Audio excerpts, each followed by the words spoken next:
Just ignore my German interface here. But let's get going. This is Will of the Wisp, Chapter 4 by Luce. 4. Heartbeat. I never expected to die young, but at the same time, I never truly expected to grow old either. I had that sort of detached sense of immortality that every teenager has. Sure, death happened to everyone, but it happened to everyone else more often. I had no reason to ever contemplate shuffling off the mortal coil, but it didn't keep it from happening just a few days before Christmas in 1930. I have no real way of verifying it, but if the church orphanage I spent my first 12 years in was right, then I was only a few months past my 19th birthday the night Morana found me.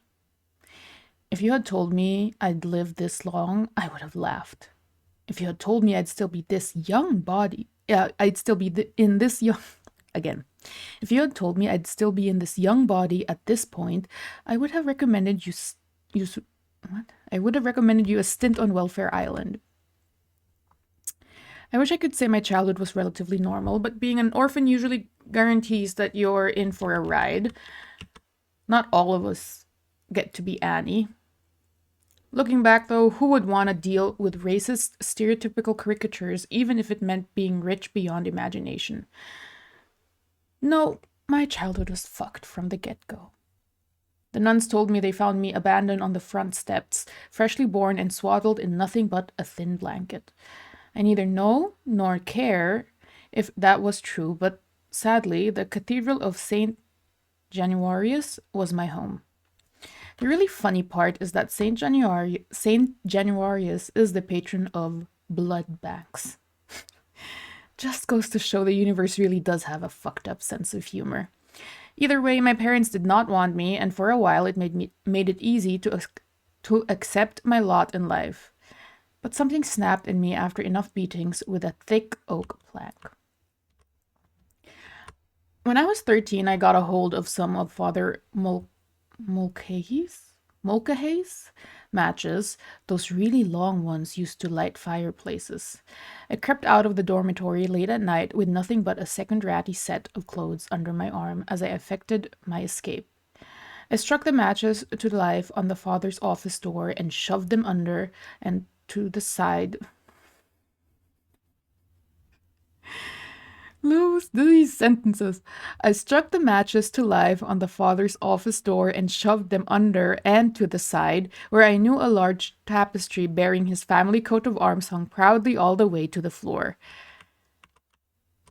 I crouched there in the darkness for what felt like ages, eyes wide, and scanning the dark hallway that stretched before me, ready for the father and a whole host of nuns to descend upon me for being out of bed. Luce says, if I'm not super talkative, it's because I have been reduced to using mobile. Okay, understood, valid. But I waited, taking deep breaths until the potent aroma of burning fabric reached my nostrils. I sprinted, heedless of my noise my ill-fitting shoes made on... heedless of the noise my ill-shitting... I knew that was gonna happen. Okay, again. I sprinted, heedless of the noise my ill-fitting shoes made on those hard, cold floors? Isn't it cold, hard floors? Oh my god, my English is being tested. It's already not very good, but grammatically speaking. Okay. I threw open the front door so hard I was sure the noise of them roaming off the walls outside would have woken the whole city. I ran as hard and as far as I could, certain that I could hear sirens behind me. I ran until I was drenched with sweat and my sight was beginning to tunnel out. I ran and wept for what I had done, and I prayed for all I was worth that at least... For all that I... See, this is why you need commas. I ran and wept for what I had done, and I prayed for all I was worth that at least the other children would make it out of the fire, and maybe some of the sisters. Shit, yeah. I ran until the skyline started to change colors, and the world began to blur around me in a delicate aura of blue water and golden horizon. When I simply couldn't put one foot in front of the other one more time. What? When I simply couldn't put one foot in front of the other one more time, I found a doorstep to collapse in, dimly noting that it belonged to a delicatessen. I did not recognize the neighborhood, but when I glanced down the street, I was shocked to see the great arches of a bridge behind me. I had run all the way to Manhattan, crossing the Williamsburg Bridge in the process. I leaned into the dark shelter. I leaned into the dark shelter of the doorstep, ready to slump against the wall and rest, just for a little while, just enough to get my energy back, when the soft chime of a bell sounded behind me and a gruff voice made me whip around. "You are not the order of lamb meat I was expecting," the man told me in a jovial. "You are not the order of lamb meat I was expecting," the man told me in a jovial tone before he got a good look at me, a sweat-soaked, hyperventilating, near-comatose ragamuffin. "Hey, you all right, little lamb?" he asked, crouching down to pluck at my shoulder. I nodded and tried to speak, but between my throat being raw and dry and panting like a set of bellows, nothing but a croak came out. The large, mustachioed fellow had heard enough and promptly hauled me to my feet by the armpits and ushered me inside. Lucky her, man. She found somebody nice, like, immediately. Vinny, as I later learned his name, sat me at the table and immediately gave me a tall glass of cool water. Small drinks, he had warned me. "You get sick on my floor and you'll be cleaning it up." He stepped around the counter, keeping an eye on me as I nursed my water. I kept a wary eye on him, in return, as he worked and felt itchy the entire time I sat there. Sure, I wasn't some completely unsocialized animal stepping out into the bright lights of the wide world, but it was a rarity for me to be around anyone not wearing a habit or preacher's collar. At least with the clergy, you understood where you stood. Wow, that's a repetition I've never heard before. You understood where you stood and what you should expect out of them, whether that attention was positive or negative. I felt bad for them, but I was still thankful that Father Mulcahy seemed to prefer boys over girls. I see. However, with regular people of the world, you could never tell who was going to be good and who would be bad. Yeah, Vinny seemed nice. He didn't pry with questions about what I was doing out at this hour or why I looked like I had just sprinted across the globe. Okay, Luce says Mulcahy. Okay. Mulcahy. Okay. He just kept at his work, chopping and slicing and wrapping meat in paper or stowing it in a glass-fronted icebox display. I had finished the glass of water by the time Vinny eventually took a seat across from me, examining with an inscrutable gaze. "What's your name, kid?" he finally asked. I hesitated in answering. The sisters had always told me not to talk to strangers, but I'd always thought that odd because if you didn't talk to anyone, then everyone would stay strangers. Smart. That is such teenage reasoning. In my defense, I was a kid who grew up in a church orphanage. Get off my back. I love it. She already called me out.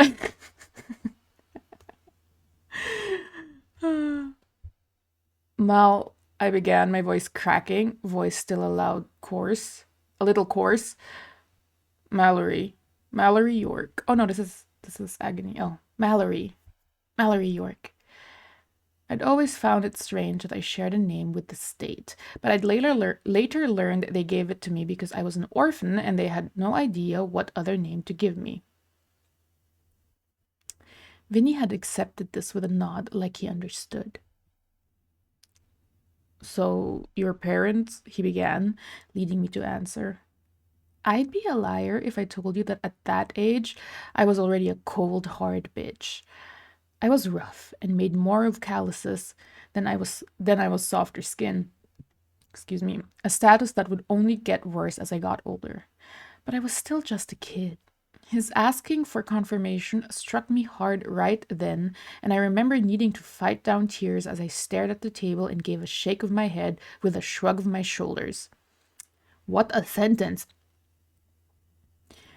A simultaneous confirmation that they weren't around and I didn't know who they were. I see, he said quietly with a nod. How far did you run to get here? He asked, a curious tone in his voice, eyeing my sweat-stained shirt. Briarwood, I told him, beginning to fear he was going to send me back. Depending on how quick the fire brigade was, he wouldn't be able to send me back to anything but ashes. Please, God, let the other kids make it out alive. I looked up to figure out why Vinny was so quiet and found him stunned while he mentally calculated the distance. You ran the whole way? From Briarwood? The Briarwood over in Queens? He asked, mustache quivering while he gaped at me. I nodded mutely. He let out a long whistle at that and regarded me with an expression that my young self couldn't quite pin down. I know now it was respect. Respect mixed with the recognition of an opportunity. He left me there at the table for a few moments where I sat feeling the guilt creeping over me once more. I had killed them, I was certain of it. 25 other children and 10 sisters. I didn't give a shit about Mulcahy, but I knew his death on my hand wouldn't count against me in the grand scheme of things. I clasped my hands together and bowed my head and did all I could think of to try and salvage some of what felt like my fleeting humanity. Oh, how little I knew then.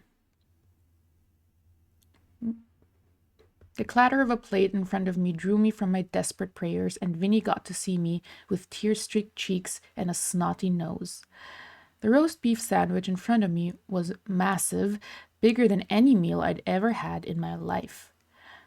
I don't know what you're running from, kid. None of my business either. But if you don't got anyone looking out for you, then I got an offer for you, he said, drawing a clean towel from his back pocket and offering it to me. I wiped my face clean and decided that in that moment I would do it, whatever it was. Vinny took his seat opposite me again with a sandwich of his own and lifted it in salute, encouraging me with a smile to tuck in. Vinny felt trustworthy in a way I couldn't really explain. It was beyond my childhood naivete and simply felt human. Because Vinny has daddy vibes. And not the sexual kind, the actual dad vibes, I should say. So began my career as a message runner for the mob. Of course. I'm not going to tell you that my life took a turn for the better because, again, that would make me a liar, and I only lie when I want something. Oh, you're breaking the fourth wall here. I think you do that a lot. It's part of the style. Okay. But for a while, life was one hell of a lot better than it had been. Mostly, I was left to my own devices. All I had to do was hang out near Vinny's during the day and check in sometimes to see if he had a delivery going out. I was not the only orphan in Vinny's employ, and we had sort of formed our own little gang there in those couple surrounding blocks. Mischief was our watchword, hijinks our credo, and we were fueled on roast beef, cheap liquor, and unfiltered cigarettes.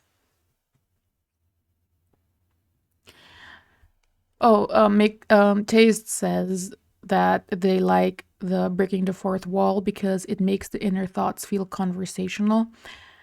Personally, just like a quick input, I feel like if you break the fourth wall, it can break immersion because it doesn't read like if you're doing third person, it won't read like third person limited, and if you're doing first person, it puts the narrator out of the scene.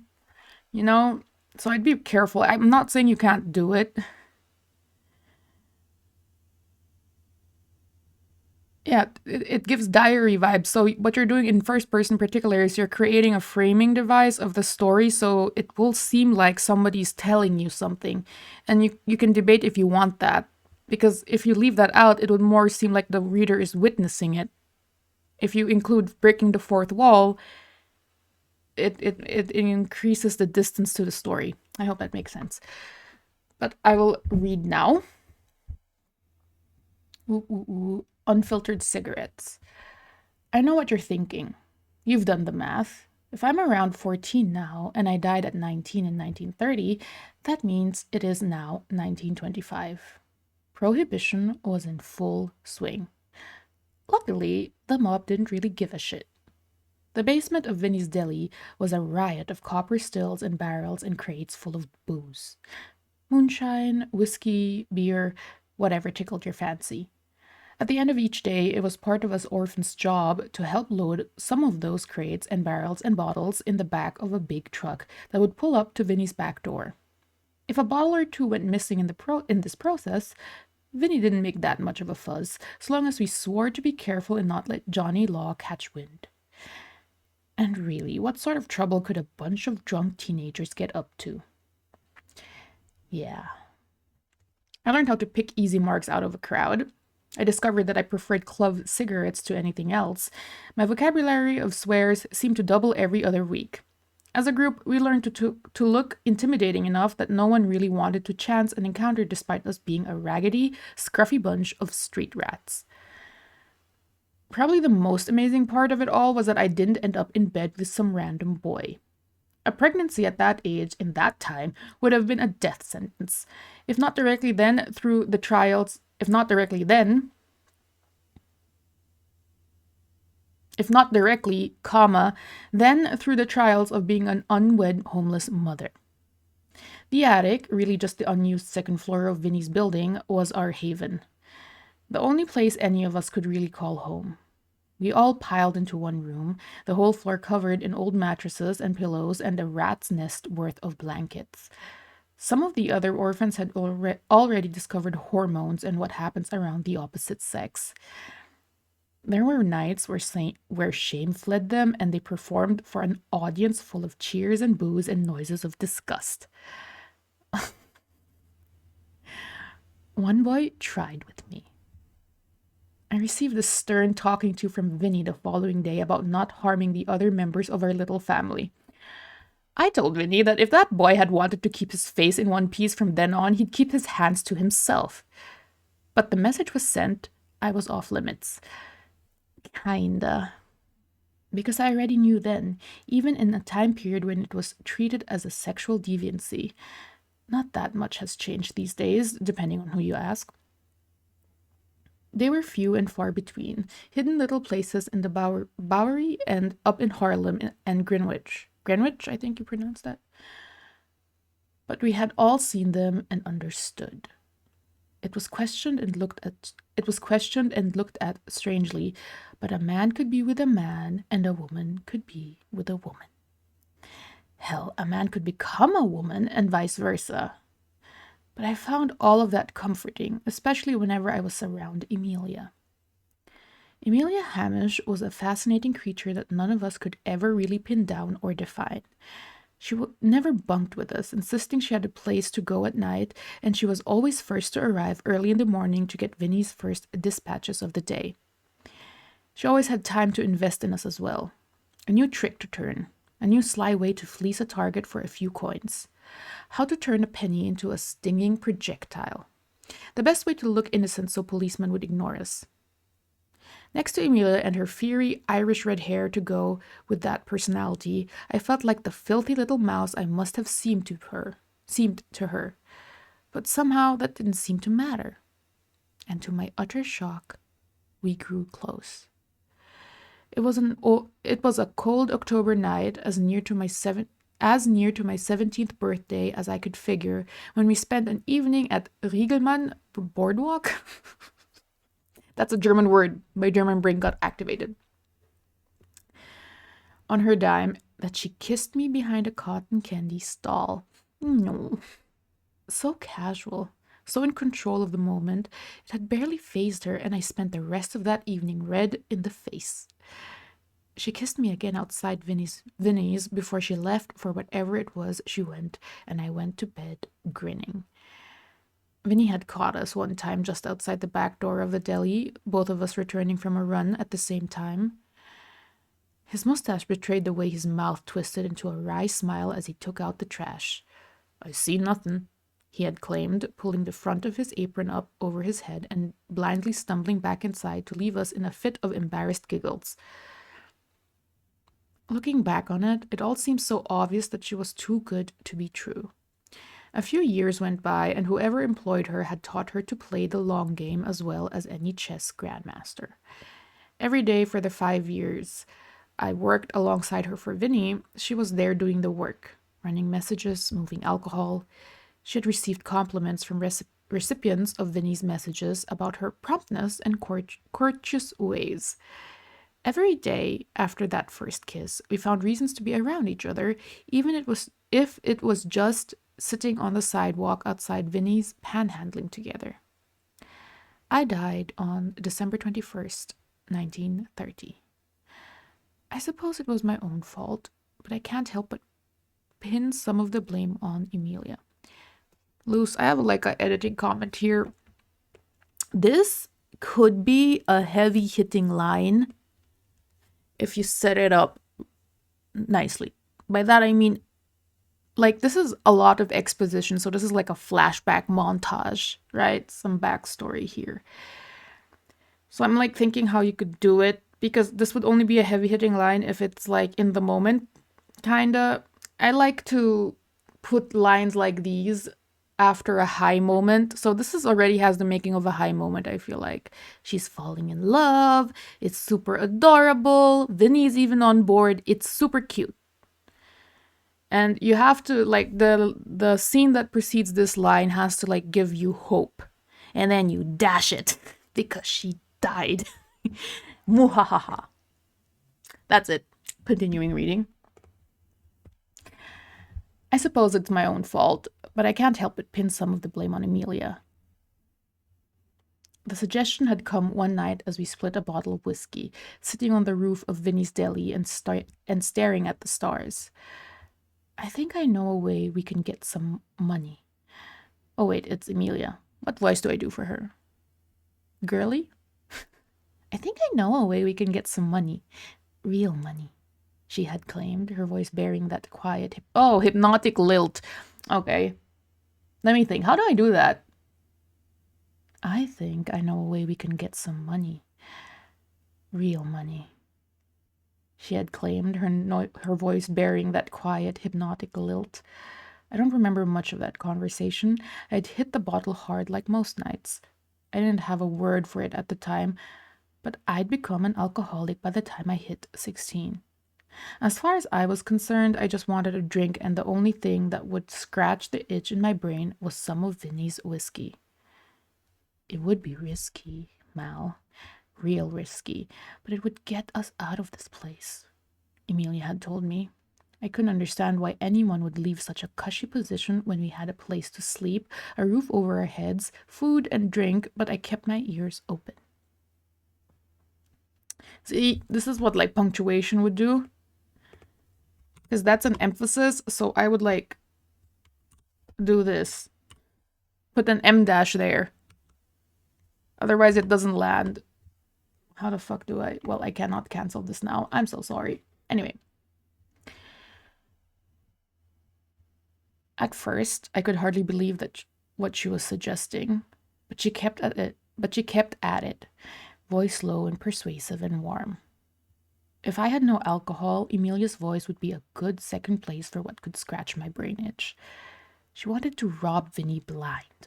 Aw, Emilia! Swipe his alcohol stash right out from under him and sell it to a rival family for enough money to take us wherever we wanted. All I had to do was lift Vinny's keys and she would arrange the rest. Simple. Any protest I may have had were already muted by my drunken haze, and they were smothered the rest of the way by her lips and tongue. Oh my fucking god. I don't like this main character now. I cannot stand disloyalty. Especially to somebody who's done nothing wrong to you. Anyway. The next day was uncomfortable and we didn't talk about it for a long time. For a while I was content to think she had given up on the idea. My god, is she like a simp? I'm so sorry. Have a backbone. Sorry. Okay. Summer fell, autumn crept by, and winter began to squeeze the city in its icy grip by the time she brought it up again. Everything was arranged. Her family, the family she had been a part of the entire time, was poised and ready to make a move. She just had to give the word, and I would have to snatch Vinny's keys the same night. Okay, if you're giving, like, sorry, this is like triggering me. This is like, it would piss me off if I were a reader. Is her only, what is her motivation? She's an alcoholic and a simp with no backbone?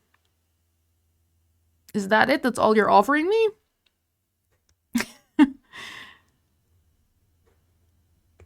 If she does this, right? Because Vinny has been so nice to her, like, you know?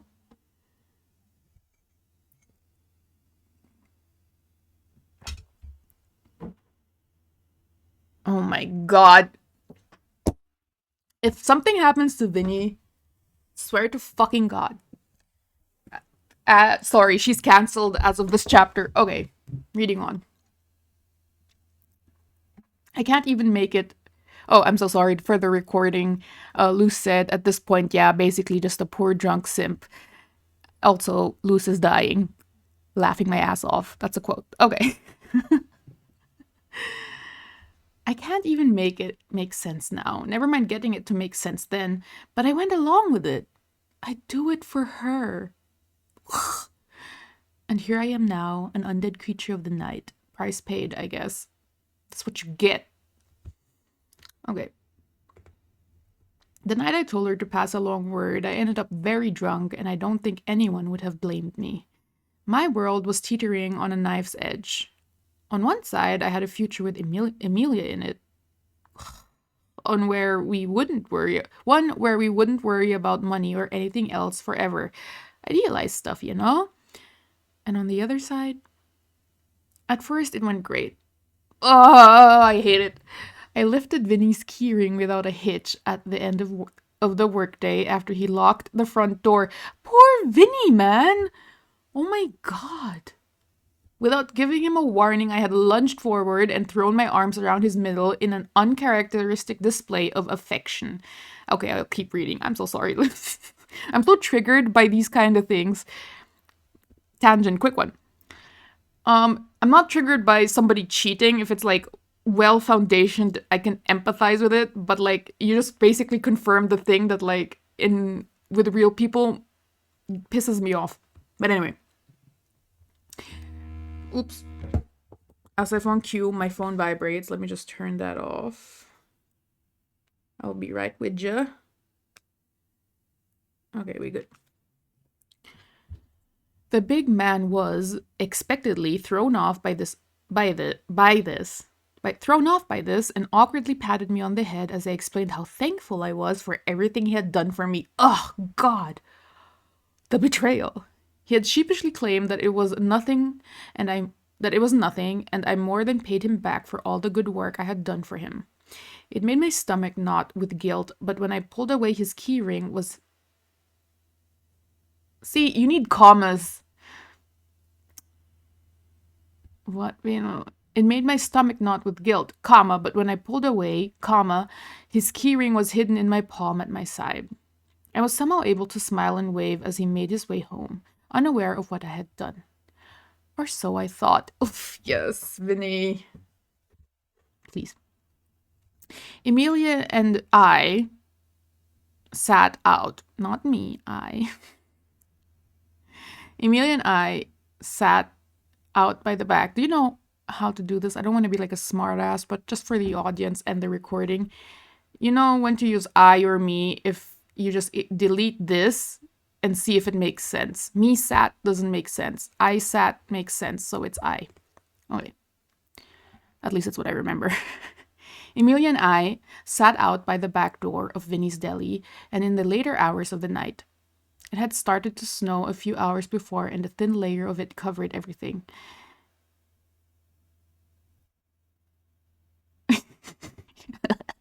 Luce says, nah, it's Emilia and me because its narration fits. Okay, character voice. Oh my god, okay. It had started to snow a few hours before a thin layer of it covered everything. We were in the home clear and shared a victorious bottle of hooch, prematurely taken from the stash we were to help move as we waited for Emilia's family to show up with their truck. There's an ambulance passing by. Excuse me. Okay, there. Truck.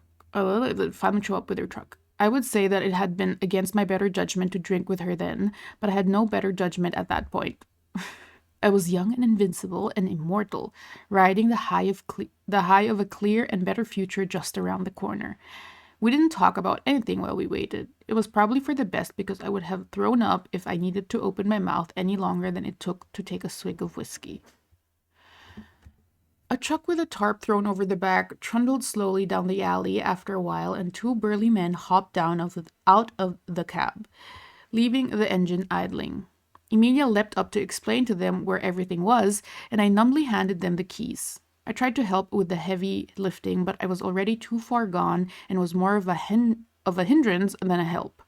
One of Emilia's guys growled at me to stay out of the way if I couldn't handle my alcohol. I wanted to quip back that I could probably do it better than he could, but I couldn't make my mouth work properly. Instead, I leaned in the doorway that led to the deli proper and watched. What is the deli proper? That's like the second time. The word proper. I'm unfamiliar with it. And watched as Emilia and her two guys began a circuit up and down the basement stairs, carting up crates and barrels and old copper stills. I don't like it, Luce. I didn't flinch when Vinny laid one massive hand on my shoulder. I just looked blearily up at him over my shoulder, his face shadowed and untouched by the silver moonlight thrown up by the snow. "Go take a seat, Mallory," he told me, his voice calm and quiet. It sunk in just how badly I had fucked up when I spied the sawed-off shotgun in his other hand. "Let's go, Vinny." I didn't have time to question or obey when one of Emilia's guys staggered up the stairs and spied Vinny behind me. He opened his mouth to shout, and his hand vanished, his lifeless body and the crate he'd been carrying crashing back down the stairs with enough noise to wake the city. "Let's go, Vinny!" But it had been nothing to the roar of the shotgun. I'd thought for sure I'd gone deaf. The noise alerted Emilia and the other guy she had brought along, and I dimly heard her scream outside as Vinny stepped through the door and pulled the trigger again. Editing remark. Odd choice that you would first describe the guy getting shot, and then follow with the sound. I feel like you should open with the sound because that creates an immediate image rather than the guy getting blown off. Blown off? Is that what they say? Shot off? Yeah, I feel like you would. I dig it. You want it this way? Yeah, because like I was just reading that and I thought it was confusing. It's like he got shot. Where's the shot? And then it just comes after.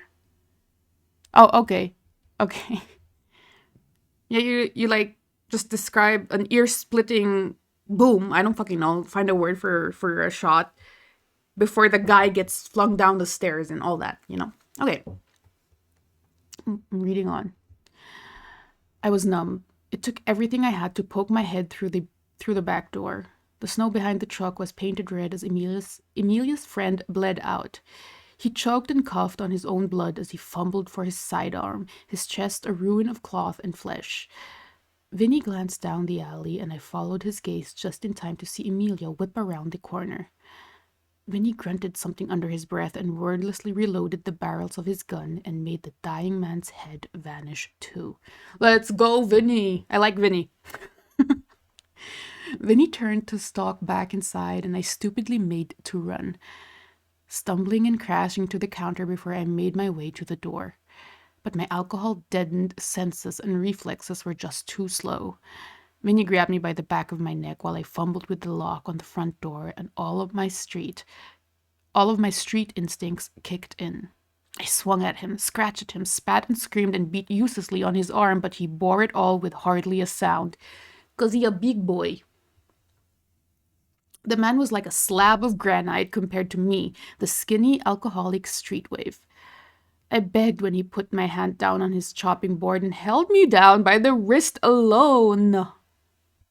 You know, I think Vinny's such a badass if it's not. Watch me become a Vinny stan in this moment. I started sobbing as he picked up his cleaver. Oof, I devolved to a wordless whine when he made the cut. To this day, I'm not sure why he picked my left ring finger. Maybe he thought this crime made me unworthy of being wed or something. But either way, it was a sign that no one in the area would soon forget. I was marked traitor and thief. That's what you get. That's what you get. Vinny threw my severed digit in the trash and roughly wrapped my hand in an old washcloth before ushering me to the door. This hurts me far worse than it hurts you, Mallory. Ooh! Not the disappointed dad line! Okay, he told me as he shoved me out into the snow. Luce says, she's a stupid drunk teenager, boss. Yeah, and she disappointed this good man. You forget that she was also simping. I swear. I'm disappointed in her too, Luce. Okay. Yeah, I'm real sure it... Oh, wait, let me read that line again.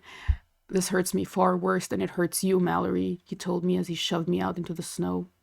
Yeah, I'm real sure it did, Vinny. Oof, you snarky... Never mind. I landed on my ass in the street, cradling my injured hand. I had not realized it, but the other orphans had piled down from upstairs, staring at me with stupefied expressions through the front window of the deli.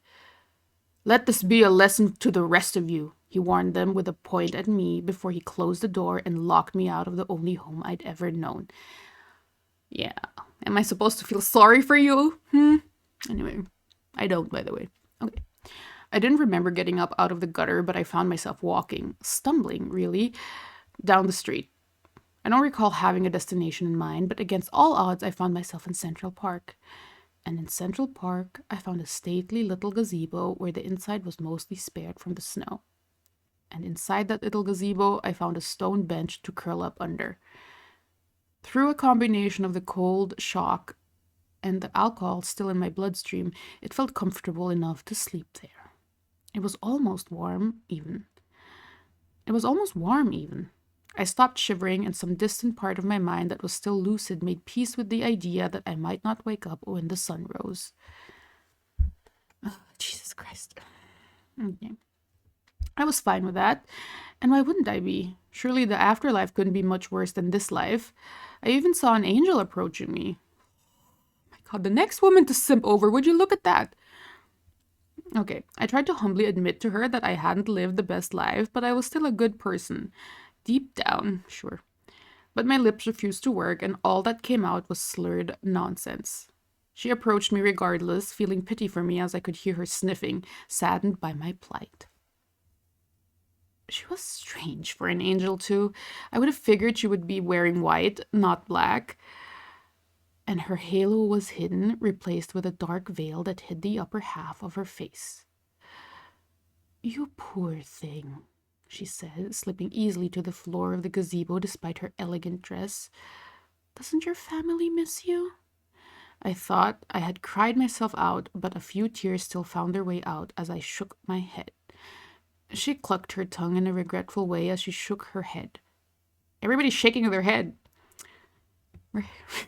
Okay. I found her hand on my cheek so impossibly comforting that I didn't mind her fingers trailing my neck, feeling... Do you want to come with me? She asked. Oh, melodic. Do you want to come with me? She asked, her voice sweet and melodic and irresistible. I weighed my options, such as they were, and nodded. But that was the shitty part of the situation. Both choices ended in my death. With surprising strength, she hauled me out from under the bench and cradled me in her arms. It had confused me because I thought we were leaving. I didn't realize there was another step to take. Because, you see, Morana had been hungry. And pity upon this homeless waif or not, she would slake the thirst I would come to know so intimately. Her fangs were so sharp I barely felt them puncture holes in my neck. I clung to her in a paradoxical way of fighting her off, but the sad remainder of my strength was gone. She guided me into that quiet darkness that waits for us all. No heaven, no hell, just an end. And I was grateful for it. My eyes opened again after only a few seconds of that comforting oblivion, ripping the darkness away as my next life began. Ooh. I liked it. Like the backstory thing. I think if ever this is the type of like chapter where fourth wall breaking would fit, I would still Nah, I think it fits with Agony actually. Second thing, there are some emotionally heavy hitting scenes there that I feel like could use some work. That's what you get if you have like this omniscient talking about the past kind of narrator. I mean, you did omniscient in this sense is done well because there is no internality. And that's how omniscient works. Otherwise, you'd be writing a third person limited, I feel like. So I'm like thinking it fits. But you know my taste in writing. I like to be like in the moment, traumatize me. But I think you can't do that with omniscience. So I'm like, what do I do here?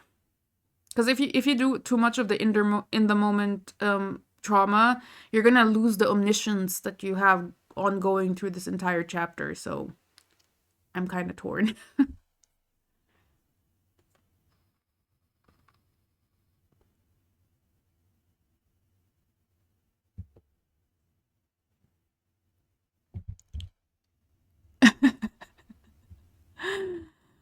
Luce says, yes, boss needs a VR helmet. Yes, a VR helmet in the brain. Yeah, it was enjoyable. For some weird reason, I was getting like, I don't know, like Godfather vibes, which is super fun. Oh, Agathon is here. Hi, Agathon. We just got done with Luce's Will of the Wisp, Chapter 4. We're gonna do Tayzed next. So if Tayzed would link, this is a post.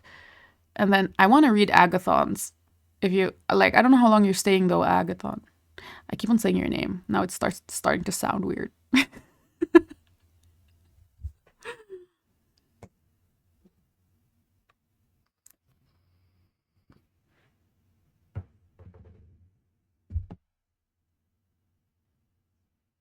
Mm-hmm.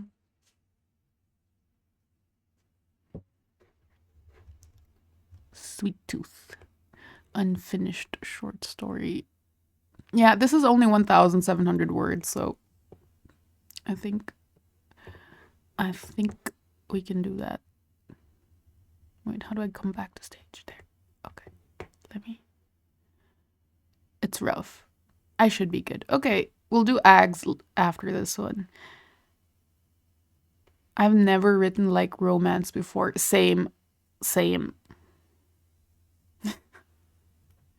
I figured out that maybe I can't do it. But you know, you don't limit yourself. I will try my darndest to write like a romance next time.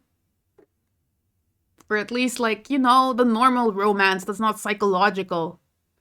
Oh god, no, I'm not writing that. I'd be bored. Anyway, I'm just thinking out loud while my freaking 10-year-old laptop is opening a Google Docs. Like, it's some freaking complicated program. Do y'all see how slow this is? Okay. Okay. You good? We can start reading? I'm gonna start reading now. Whew. Yeah. It is super slow like a snail. Okay, let's go. This is Sweet Tooth by Tayzed and Confused. Let's go.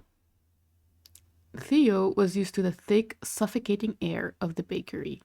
A layer of sweat, flour, and dust clung to every available surface, including his exhausted body. The skin underneath his eyes appeared sunken due to a lack of sleep. The heat from the ovens was sweltering, making the atmosphere dry and uncomfortable. A hellish box that smelled of yeast, anger, and the regrets of men who wasted their youth. I kind of like that. It was Theo's second year in the bakery. When his father died suddenly, Theo joined the working world as a young man to take on the responsibility of providing for his family. Littleton's bakery was a cornerstone of the neighborhood. He remembered playing with his sisters underneath the very window he was now staring out of. His chest tightened as he realized Mary had likely started school. She was getting to that age. His family was the main reason he did what he did. Like on a structural level, Tayzed, that's the entire point of the paragraph, right? I feel like the thing before it, I know it works with implication, but you could hit harder with why he's doing it for his family, which is show that he really loves them. Because the introduction to here kind of needs a little bit more oomph. You dig? Okay. That was reader feedback, by the way, not critting. Okay. As a child, he thought the work looked miserable. The men working the dough had grim faces and only spoke to one another when necessary. Oh, how little he knew. An insomniac, not by choice, Theo worked for 18 grueling hours a day. His shift started at 11 p.m. every night and ended when the evening sky greeted him at 6 p.m. the next day. 11? Jesus Christ! At least tomorrow was Sunday, his one respite. Maybe he would pay a visit to his mother. It had been months since he'd been out to their home in the countryside. His old feather soft bed was much better. I cannot read. His old feather soft bed was a much better resting place than the thin sheet of mattress he slept on in the city. Oi, am I talking to myself? It's just an oi. Okay. Jimmy, his miserable foreman, barked in his left ear, interrupting his musings. Jimmy was a no-excuses impatient man. Theo had now made the mistake of forcing him to repeat himself. I don't know how to say bread in a British accent. Bread's ready. Theo answered, taking a shot in the dark, and somehow he landed a bullseye. Jimmy almost looked angry that Theo gave him the response he wanted. Well, stop standing around. We got even less time than usual and more work to do. Messed up accent. Pink, don't come for me. I know you're English. Jimmy said. Ah, that's right. How fucking funny is it, by the way, that I'm doing the dialogue in an accent, but the narration in whatever accent I have. But anyway. Ah, that's right. It was the time of the month when Charles and Elizabeth Littleton, the owners, visited to make sure all was well at the bakery. Charles had a hands-off business mentality.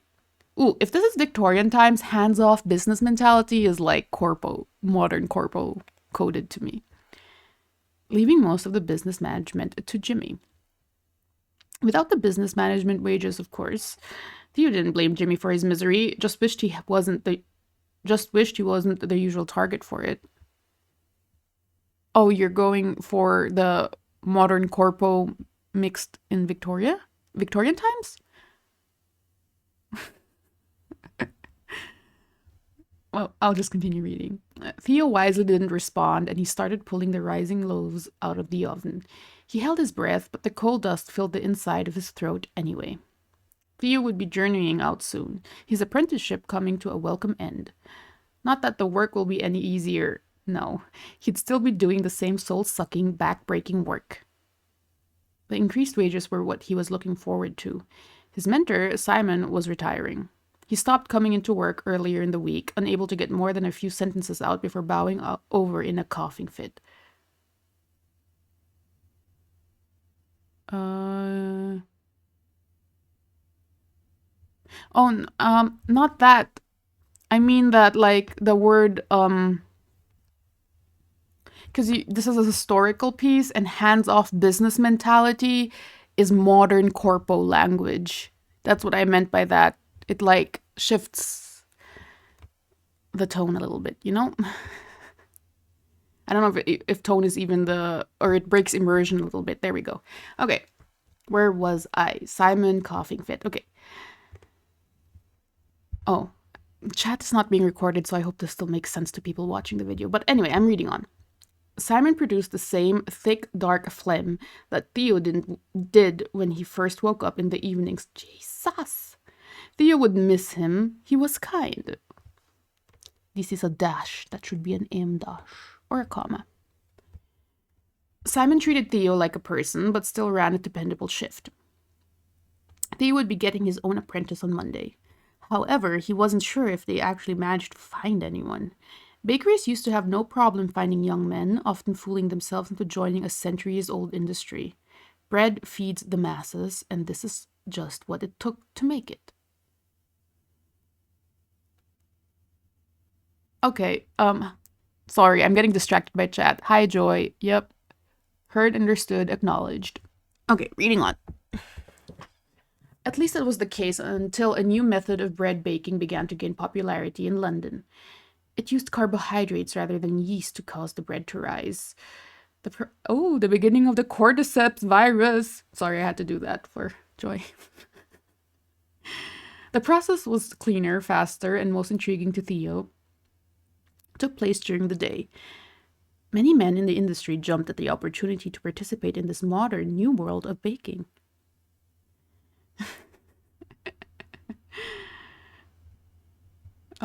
Not Theo. No. Theo went to the factory too late. All the apprentice positions were filled. However, they needed a journeyman if he was nearing the end of his apprenticeship. Jimmy must have caught wind of his plan because when Theo mentioned journeying out, he was met with excuses, deadlines, and reasons as to why he couldn't. When he finally did, the industry became like so many. Men waited for their countrymen to die, get sick, or, on the rare occasion, move up in the ranks to take their place. Theo was still waiting. Theo and Jimmy worked in silence, aside from the occasional grunt and curse from the latter. The time passed slowly as they cut the warm bread into 4-pound chunks. The jingle of the front door opening made both men pause and look back at the entrance. Mr. Littleton's tall, lanky figure filled the doorway as the man took off his hat with a wispy smile. Jimmy wiped his hands across his flour-encrusted apron, a futile attempt to clean up. Theo returned to cutting and weighing. They would ignore him anyway. Mr. Littleton, it's a pleasure to see you.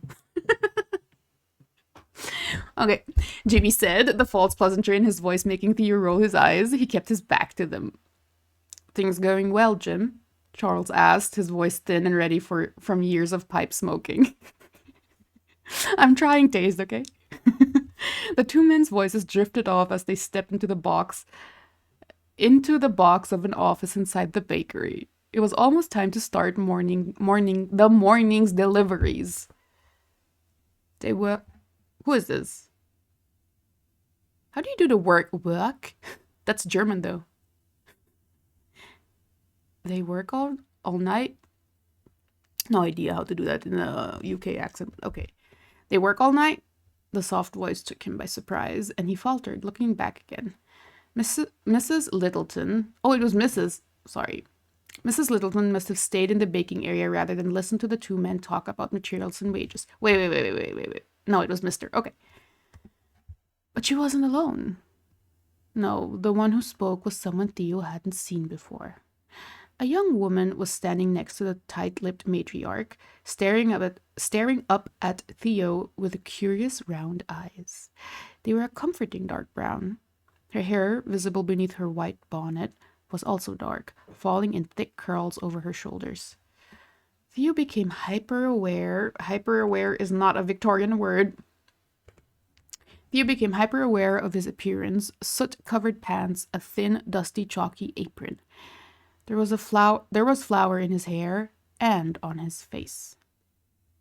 Yes, Alice. Alice? That way. The bread is ready to be delivered fresh every day.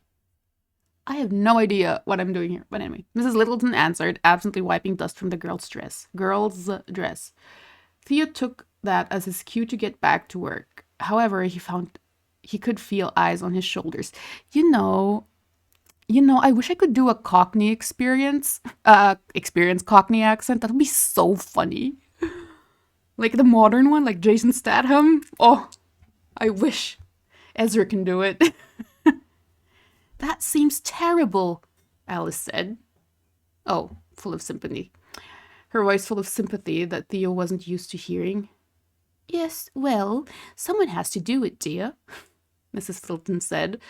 I'm going to check on your father. Stay away from the ovens. Theo didn't turn around. I'm sorry, I laugh every time I give an English accent a try. Okay. Theo didn't turn around to see if she had left. He couldn't afford to take a break, especially since Jimmy abandoned him. They had over 50 delivery stops to make, as well as cleaning and prepping for Monday night. His night-long shift was only halfway over.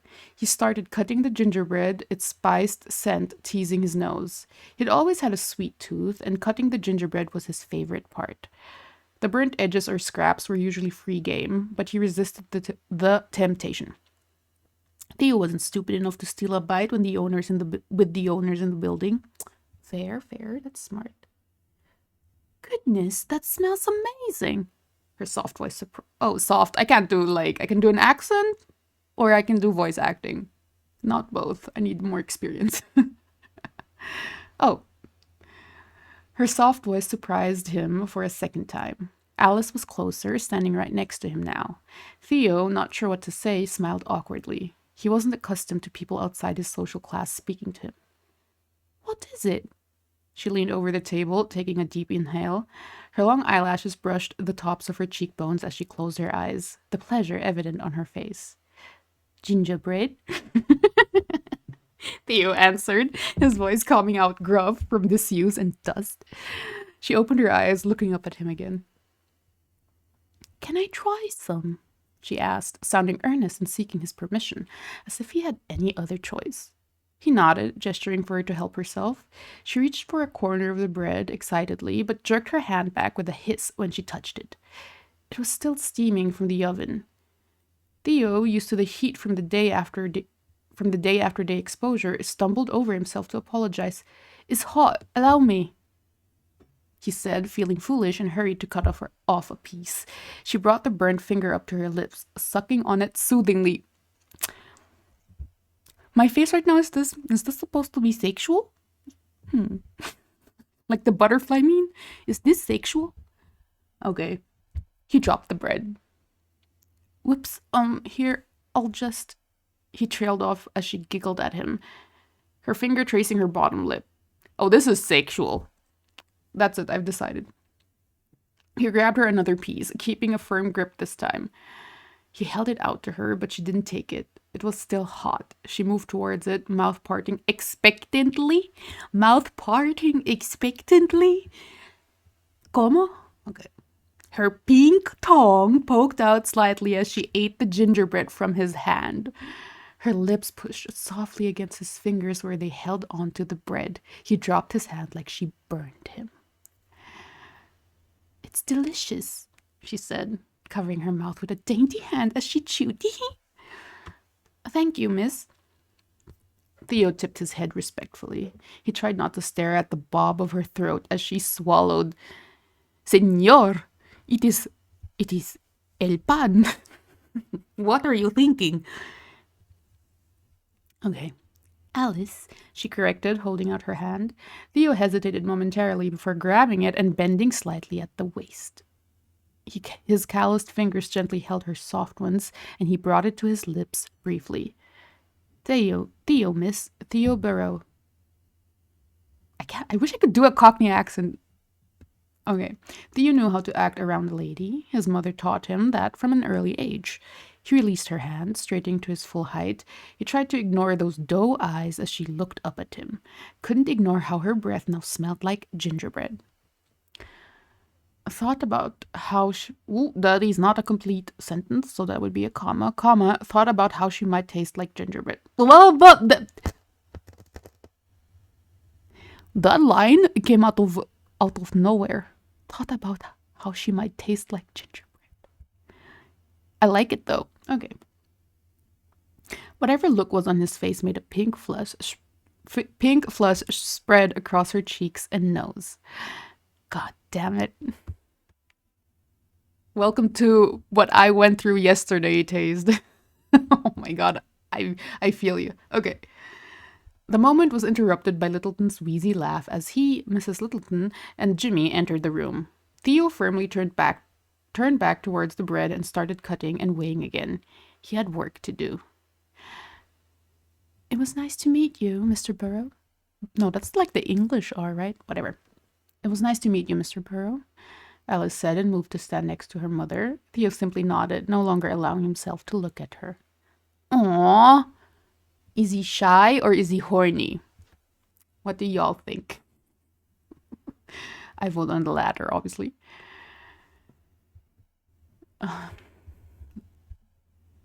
Both, yes. Theo's feet dragged as he trudged back to the bakery after the final delivery. The evening air was cool against his sun-pink skin.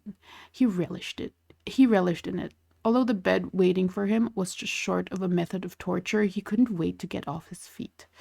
Fantasies of sleeping and mutton stew propelled him through the final stretch when he got back to the bakery. A hint of wheat and cinnamon lingered by the windows and door.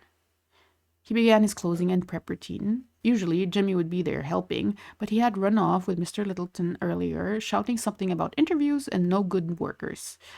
Theo tried his best to make up for the lack of assistance.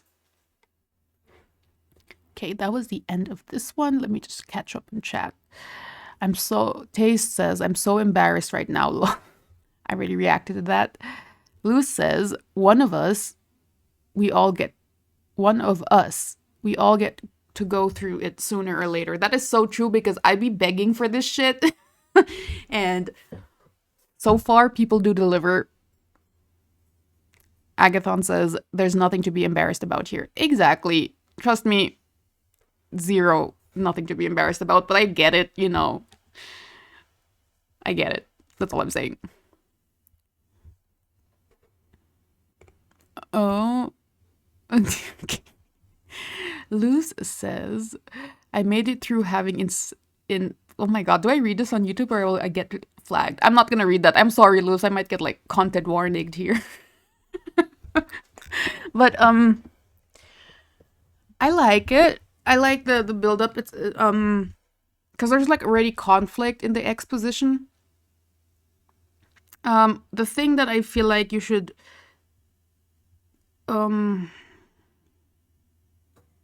cut a little bit would be exactly what you enjoyed writing. I feel like it's like the bakery, detailing the bakery day. At some point it was like it slowed the pacing down quite a bit, you know, until the Littletons arrived. So I'm like, I would consider just keeping the most extreme details, I guess. Unless, of course, you want to educate the reader on how bread is made.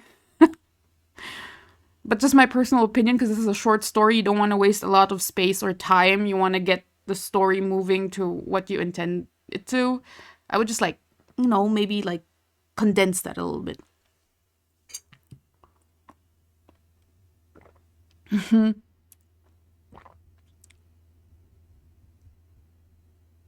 Oh, Tay says, believe it or not, I had to cut that part down. I was inspired by a documentary about Victorian bakeries. Yeah, I get that. I think that's like the trapping of like historical fiction. You watch one documentary and you're so fascinated, you want to include everything about it.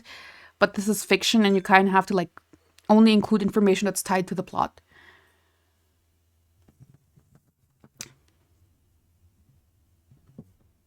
That's just my opinion.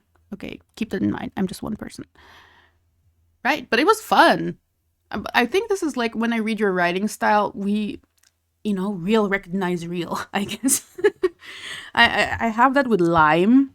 I feel like Lime has like parts. We have some parts were similar in writing, which is this concise freaking sentence structure and not wanting to over describe things.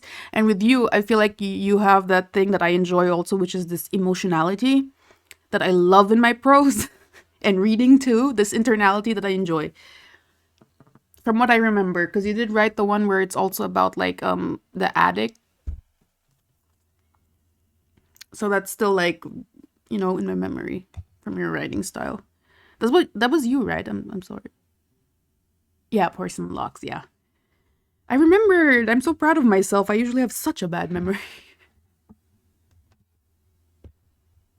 Yeah, Tayzed, are you gonna write more? You have a reader here who's pink. Nice, nice. So, while we've been like plowing through these, it's only been technically officially an hour, but it's been an hour and a half, but I'm not counting the first 30 minutes because nobody showed up. Excuse me.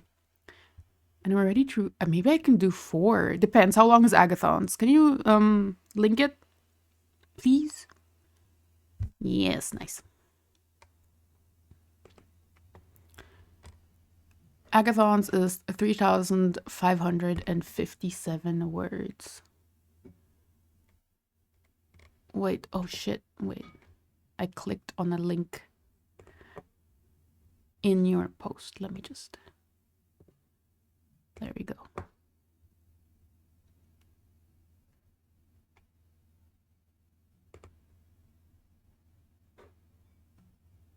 Boss slobbering all over herself right now. What? I'm drinking my decaf coffee. I'm so sorry. Oof. Hell yeah, Queen of Poison.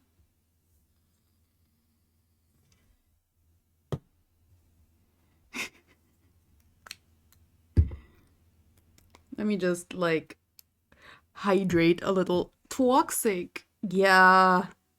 I remember that excerpt you posted about the glue gun and what I thought about. I was like thinking, oof, that's actually quite a juicy emotion to write. Exactly that. Depends though. We'll see. Okay, let me take one more slobbering sip.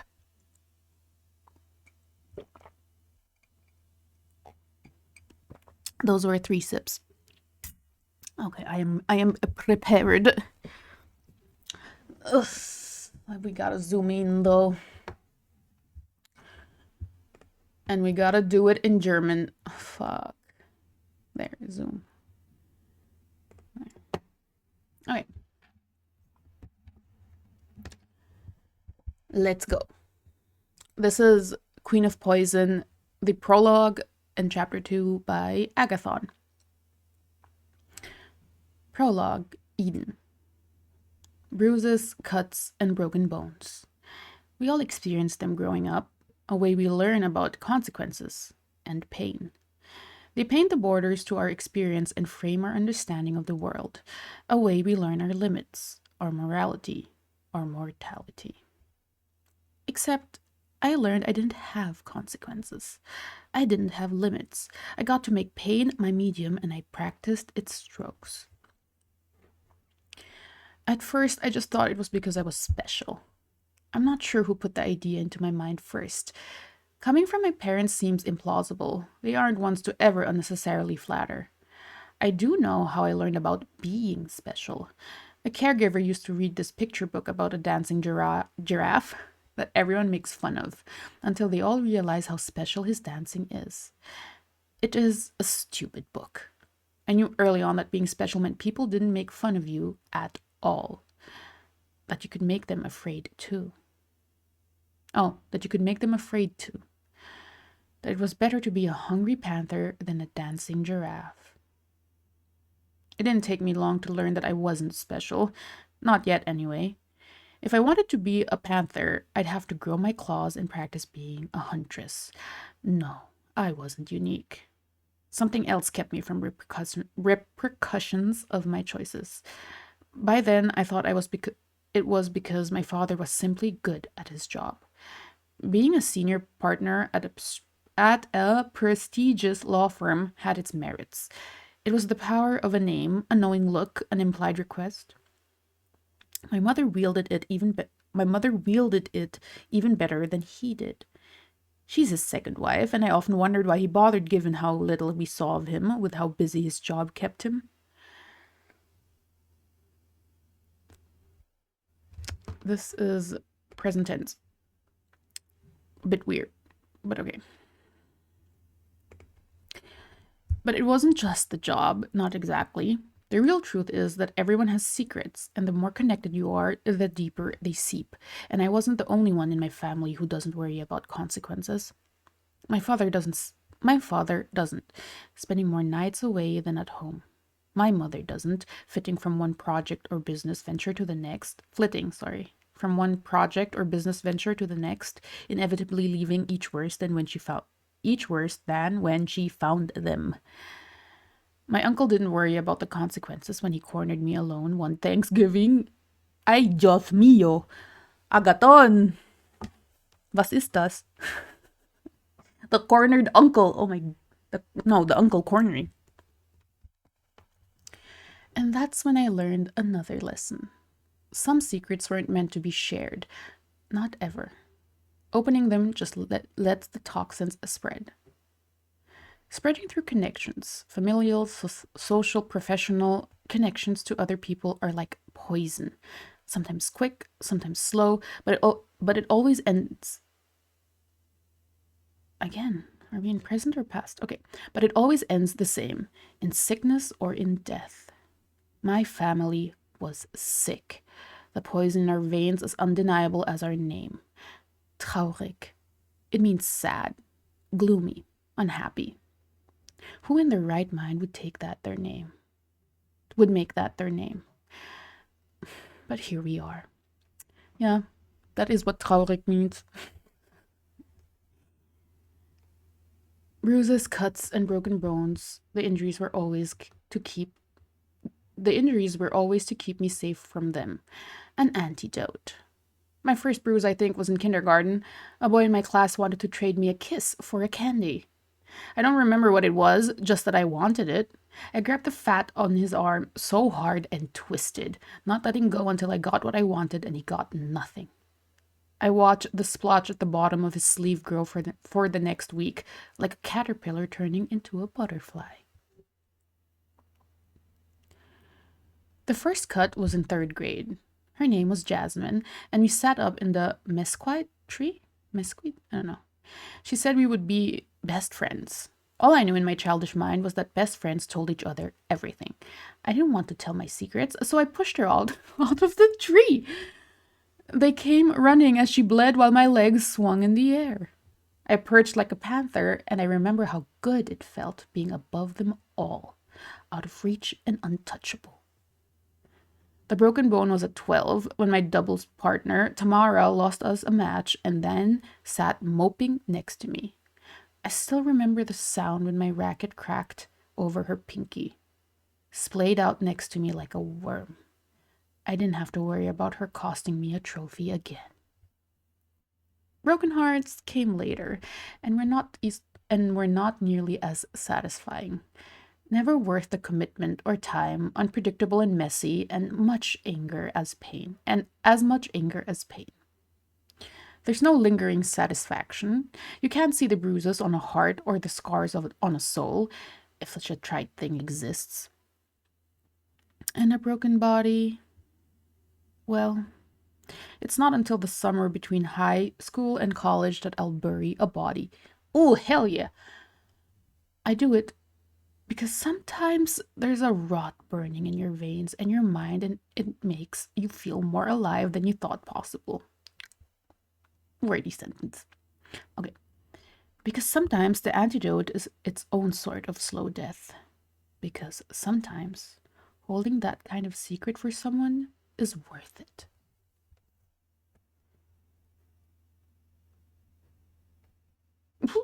So chapter 1 is what I read before. Is it that? Where do you have encounter in the prom. Okay. So, guys, read that one. It's also really good. But now we are going to chapter 2. Chapter 2, Eden. Wait, I gotta tell my brother something. Just a moment.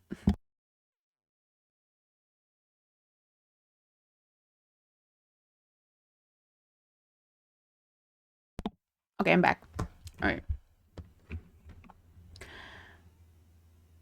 The hardest part about getting home from prom is making sure I don't smear blood across the cream leather. It's hard to get out, though. I imagine the dark rusty brown it would be in the morning would be beautiful. It's not that I couldn't pay for getting it cleaned or even just rip it out for new seats, but I don't want to deal with questions. People always ask questions. Even my parents. Of course, they don't actually care. They like to ask the type of inane questions that they think they're supposed to ask. How was your day, honey? How's school? Tennis? Dance recital? How's that boy you're dating? I fucking hate it. Why don't they just shut up and mind their own business? Questions were the gnats of social gatherings, a constant nuisance until you had enough. And I had enough questions tonight. Do you want to kiss a girl? Fuck. My fingernails dig into the steering wheel as my phone buzzes again. I quickly silence it as I pull into the driveway, up into the waiting garage. The vibration returns, and at first, I'm reaching for my phone again to silence it before I realize the buzzing is not it, but me. Muscles twitching, bouncing under my skin. I feel like I might just crawl out of it. Then there would be plenty of blood on the seats, and I laugh. Drumming my fingers as I watch the rear view mirror as the gate makes its ponderous swing. Closed? What?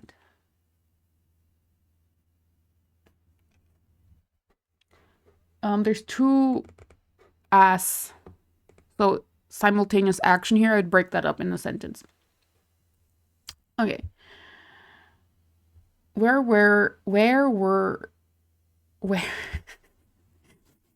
I'm having like a little brain melt by this. Okay, again. Where were the real questions? Why did they never ask what I needed?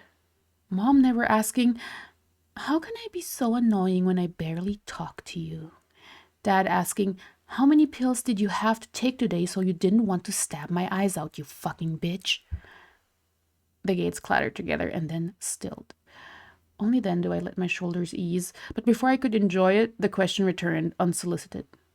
Do you want to kiss a girl? The heat flares up my neck again, and my throat squeezes tight. This freaking name, Neve. I don't remember how to pronounce this. Help. I want to say Nivea.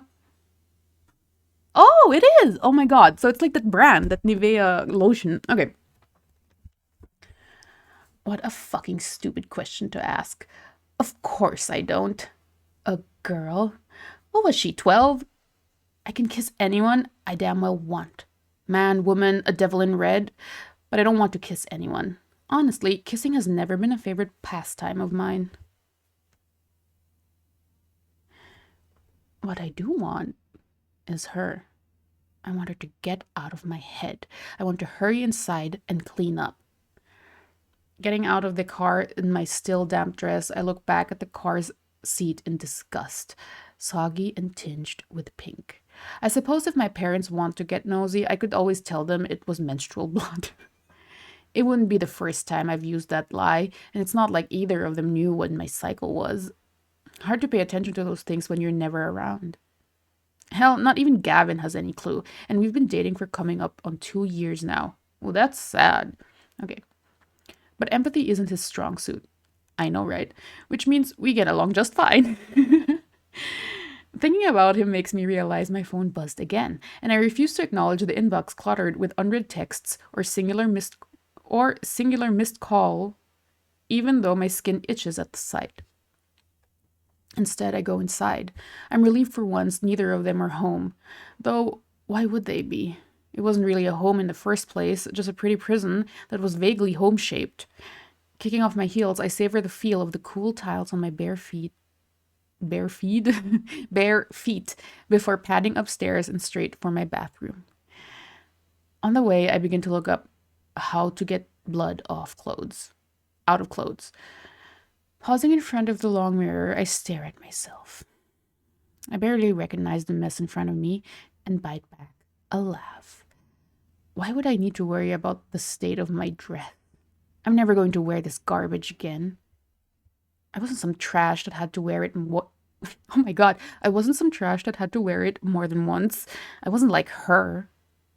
Still, I want as much of it gone as possible, so I only peel off my dress once I'm standing in the shower, hot water beating down. Swirls of pink circle the drain. Swirls of pink circle the drain. It's strangely beautiful, reminding me of a peppermint candy. I can't help but imagine Nivea doing the same at her house. She's wriggling, hips rocking this way and that, and she struggles to get off that slutty red dress, water pouring across the wounds I gave her. I bet they sting, and for a moment I wish I was there in the shower with her, pushing her up against the glass. My lips would taste her scratches. My mouth would make them hurt, but I could kiss them better too. My eyes lower to my nails under the cascade of water, and for a moment I'm disappointed I got in the shower so quickly. I wonder if I could have tasted her on them still. Eee! I look for blood or skin under them, and I try not to let the anger rise back up when I don't see any. Her filth is coating me, regardless. I won't be able to get her stink off of me, no matter how hard I scrub. She's infested me, burrowing inside like some awful disease that is going to start to rot me from the inside. As I'm drying off, I can't help but think of the rot as I look at the scratches as bruises on my body. That's what they symbolize, and I know the more I'm around her, the more it will spread. I imagine black roots digging into me under my skin like veins. I can even feel them itch. Thankfully, we don't have any classes together this semester. Not that I hadn't tried originally. I had tried my hardest to rearrange my schedule at the semester, just so I could have a chance to dig barbs into her in the mornings. But it didn't work out. Now I'm grateful for the unyielding schedule, no matter how much Mrs. Wells, the school counselor, had tried to help me. Frozen, I stare at the scratches along my collarbone where my fingertips reach to admire. Perhaps Mrs. Wells could help me with this problem instead. You? Brain lurching into overdrive now, and I find myself... Why is there present continuous there? Present continuous doesn't fit. My brain lurches into overdrive now, and I find myself in my spacious bedroom, sitting on my bed with my towel wrapped around me as a plan takes shape. I think back on Nivea's obsession with basketball and her perennial failures and having to take remedial classes. I almost cackle, relief washing through me as I fall back across my bed. I wouldn't have to rot. Sighing, I give in and let my fingers trace over my sternum, caressing my skin in thought. God, would she cry when she found out? I bite my lip at the thought and find it still tender from earlier. I bet she would cry, and she'd probably look amazing while doing it. That's how I fall asleep, thinking about her tears, her face, her eyes. I could do that to her, and so much more. When I wake up, my body feels sore and groggy. The sharp desert sun is filtering in through my blinds, and I roll away from them, shielding myself from the reality of living. All night? Eyes meet the bottle of pills on my bedside table, alarmed that my eyes, not just eyes, alarmed that I don't remember taking anything to get such a good night's sleep. I had just been laying there thinking, no, fantasizing about Nevea. I rub my eyes with a frustrated groan. I am a mess, and I hate it. I hate feeling like I am out of control. So taking control is first on my agenda. Deciding to treat the day like any other and try to find comfort in routine, I managed to get dressed in spandex shorts and a sports bra, determined to make myself sweat this morning before I make myself a protein shake.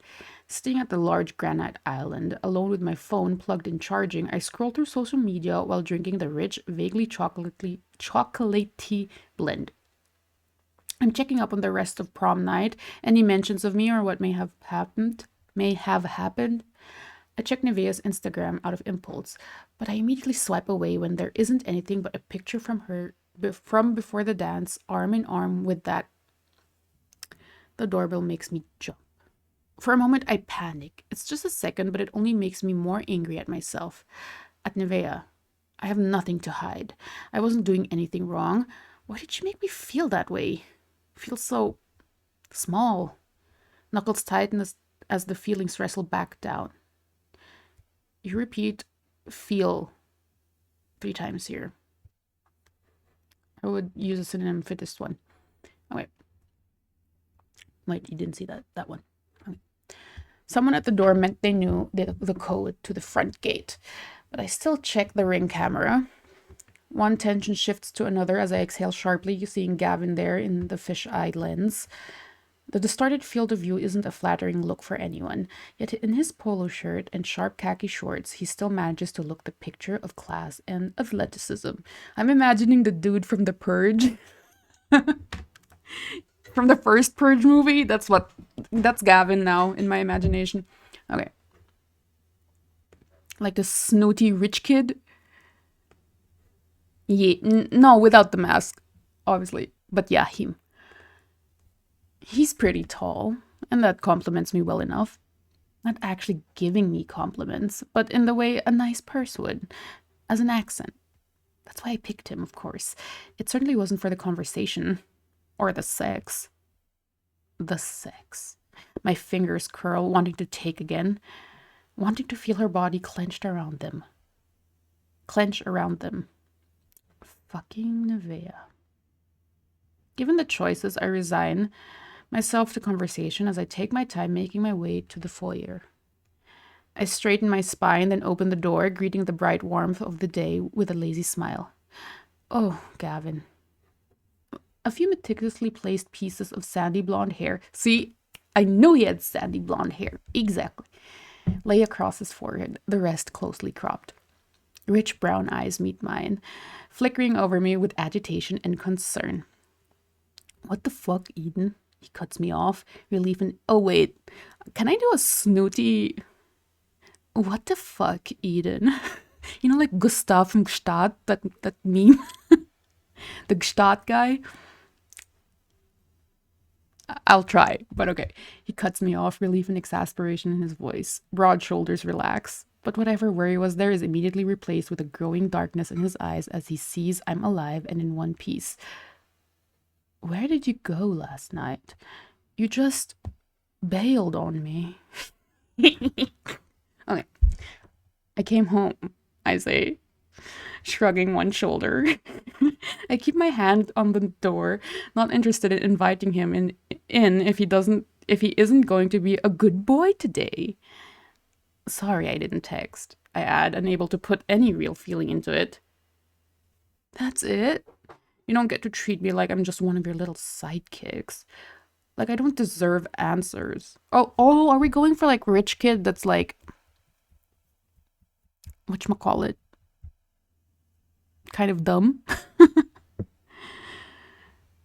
I think that would fit too, given like the dialogue. Okay. Gavin trailed off, eyes now taking in the nicks and bruises. Everyone was worried sick. And holy shit, what happened? He reached for my shoulder, where a long, thin line rose angrily across it. It's embarrassing, I say, jerking away from his touch. It was the truth. Lies are always best when we wrap them in truths. I got my period last night, worst timing in the world, and I panicked and ran outside and tripped in the rose garden. So yeah, pretty fucking embarrassing, Gavin, and not the thing I'm going to go tell everyone about. You need pro riding aid, Agathon. It catches this. Okay. No, you don't need it, but like per writing, it has a function that catches tenses. Okay. You could have still told me, he says through clenched teeth. My dress got ruined. I was a lot. It was a lot. Emotionally. Again, technically true. So, like I said, sorry I didn't text you back. Not true. That doesn't explain why you aren't wearing your necklace I got you. Wearing the necklace I got you, he said, voice a little tighter, doubtful. My hand reaches up, fingertips grazing my throat where the chain normally lay for the last 7 months. I remember it biting into my neck. I remember her hand on it. My own fingers twitch with the urge to squeeze my throat and feel that again. It must have come off in the rose garden, I admitted. Still the truth. I don't want people to get the wrong idea. What idea is that? I asked cautiously. Oh, cautiously? What idea is that? I asked cautiously, eyes sliding back up to his face and narrowing. That you aren't mine. Oh, I just gagged. Alright. My pulse quickens and I feel a familiar rush through my limbs that ends with prickles at my fingertips. I'm not anyone's, least of all his. Maybe losing that necklace was a good thing. Maybe last night was. Maybe if the rot Nivea infected me with spread, I wouldn't have to worry about anyone ever thinking I was theirs to have. My voice comes out cold against the warming sun on my face. What do you want, Gavin? What do you mean, babe? I wanted to see if you were okay on my way to church. Oh my... Jesus has entered the chat. Church? Oh my god, okay. No. What do you want from this? I gesture between us. From me. He gives me a ridiculous look. Like I'm the one who started acting like they owned someone. Eden, you're acting cracked. What's going on? What do I want? I want a girlfriend who responds when I text her and doesn't ditch me when we go out, especially to our prom. What is it you want? His own irritation just pisses me off more. I feed on it, compelled forward like it's a wave that I have to match or be dragged under by. What do I want? How could he ask that? How could he ask that? Everyone knew what I wanted. I've always known, and I made it very clear. Did he not know me at all? What did I want? I wanted to rot. The strange feeling of unease rippled through me again, and I find the morning shake suddenly disagreeing with me. Still leaning on the door, I lay my hand against my stomach with a grimace. I don't know what I want, just that I don't want him. We're having this talk now? Fine. You're going to USC. I spelled it out slowly for him. I don't know how many girls you're going to bust a nut in, but I will bet it's more than 0. Which is fine. It's college. You join a fraternity and do that. But this, us, it isn't going to last, I inform him simply. There's cracks forming, and I see his hands curl into fists. One of them goes into his shorts pocket where he grabs at his keys. A fidget when he's upset. I tip my head and smile. Poor baby needs his comfort toy. Whose was whose again? Whose was whose again? Just a moment.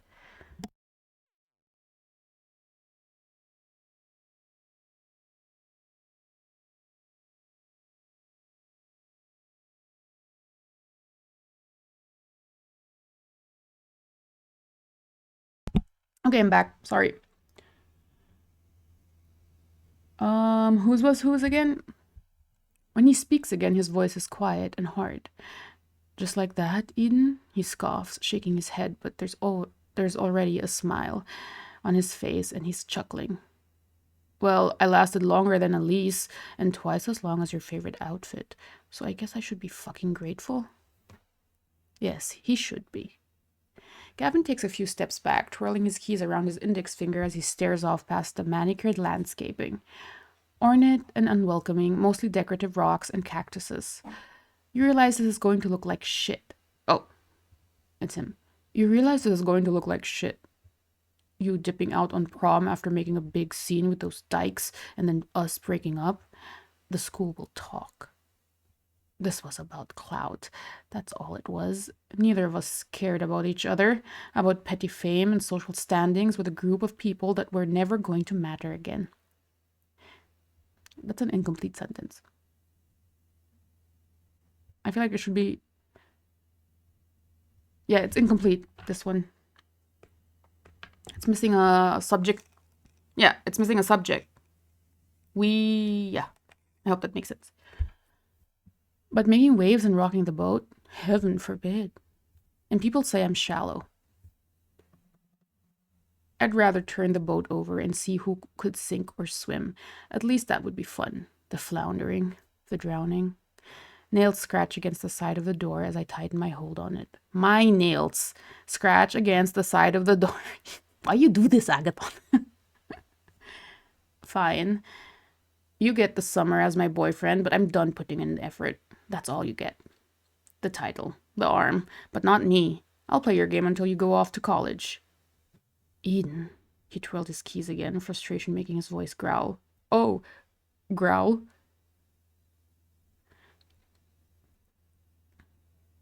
Why do you like it? I feel like it sounds cut off, given that, like, the voice throughout is not so lyrical. Leaving out, like, that information feels like an odd choice to me, but that's just me. Okay, reading on. He's growling now, so I have to growl now. You need to chill. How do I growl? You need to chill. Oh my god. No, I'm gonna growl like a wolf.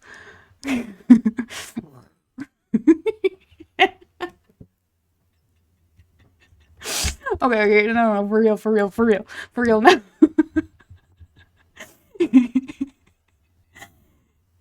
You need to chill. You aren't thinking straight. You're probably just over emotional because he refused to say, instead making a vague motion at my crotch. Ooh, hormones and shit. Oh, so he's an idiot rich guy. Okay, I getcha. Let's talk about this later. That's right. Patch things up, cover the cracks, bury the secrets. That's what we do. Can't let anyone know we aren't perfect. Take the pills, numb the pain, hide the rot. I don't need to do anything. I don't need to do anything, I snap back. And I don't need you, Gavin, I add before slamming the door closed. The door is closed. Nice!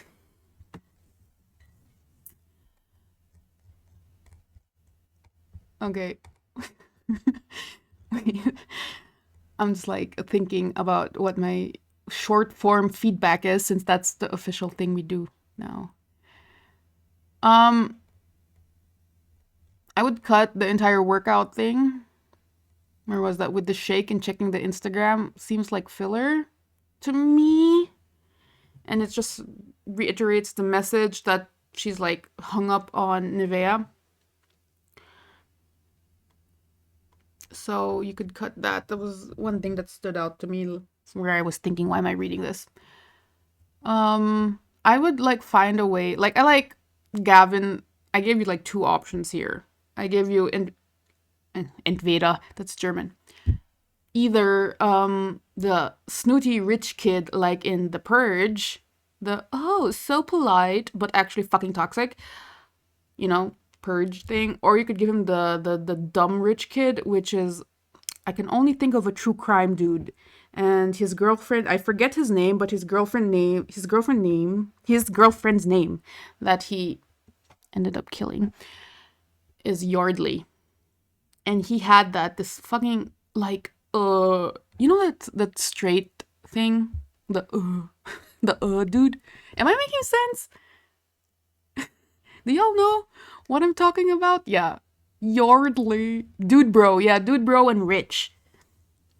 I would like sharpen Gavin's voice to one of those. Wait, let me have another sip. The straight which is an American thing, I'd like to note. Okay.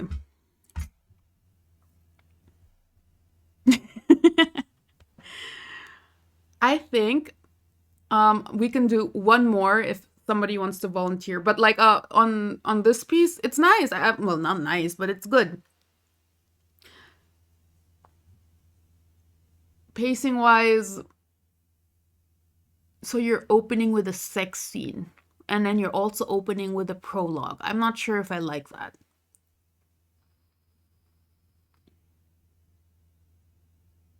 Because I feel like a sex scene is already like, because that's the first chapter. And if I think back on it, it could work as a character introduction for the both of them as a pairing. But I'm not sure about the sex scene. But you know, we have to see where it goes, because if you open with the sex scene, it's like a huge statement.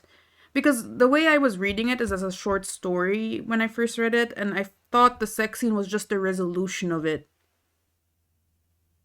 You know, because it was extended. You know, they had this whole moment of like, well, do you want to kiss a girl? And then it has this like this little outro, and you don't usually find that in first chapters. You want to like hit the ground running and sustain tension until the next chapters, until you break into two.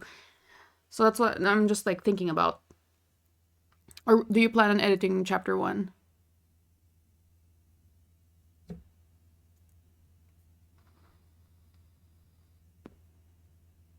Okay. Okay. Well, then that's my like suggested thing. But the sex without intimacy is prob going to stay. Yeah, you can open with that. Then, but I would still consider cutting the prologue. I know, I know that people like it, I guess, but it kind of takes away from the weight of the chapter 1 if you're gonna include the sex without intimacy there.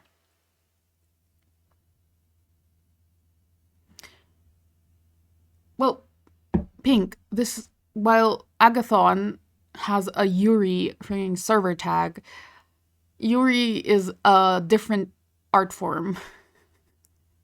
That is manga or manhwa. And it's also Asian. Keep that in mind.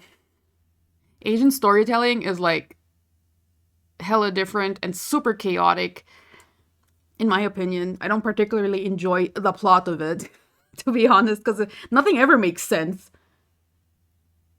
At least not to me.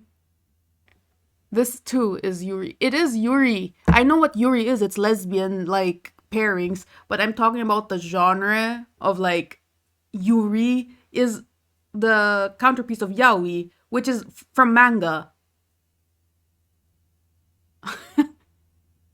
Yuri to me is very specific manga context. I did not forget that the mic was on. I forgot that it's being recorded, and I'm now posting this on YouTube. So I have to delete that section. So that's what, 2 hours in? Yeah, I'll find it.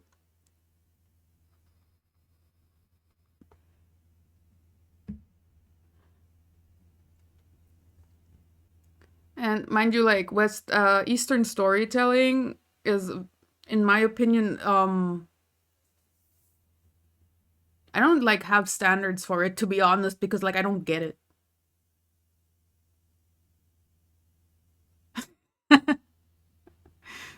I guess. Oh my god, I'm not gonna argue definitions now. But one thing I will say is that if you try to create a book based on manga storytelling, it will read odd. I've seen it a couple of times. There's just something about the context of like the narration. I mean, I've read light novels from Japanese authors that got translated, and there's just something off about it. Like the system of storytelling is just like I can't make prediction. I can't make predictions because I don't know what to expect, because it's such a different way of storytelling. I don't know. I can't make any comments on this. I just watched one video about Eastern storytelling, and I was just like, "Yep, I'm not doing that." Okay, right. Oh my god, that was loud. Does anybody want to share one last one before we end this?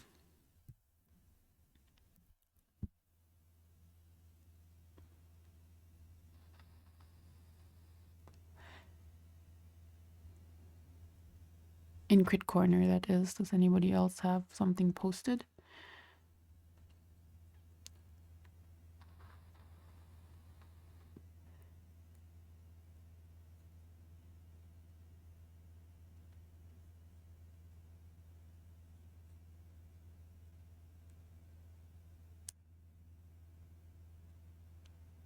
Three chapters, it's pretty long. In Crit Corner?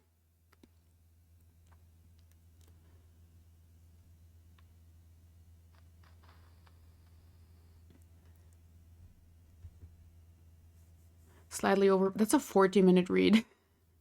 I like to end these with No, don't get me wrong. I'm okay with reading 5K, just not when it's this far into the event, because a girl does get tired. Because this from Agathon, I think this was 3,700 if I remember correctly.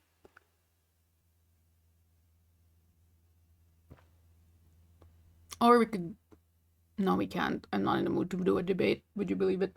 I was about to suggest to do a hot take, but I'm not in the mood.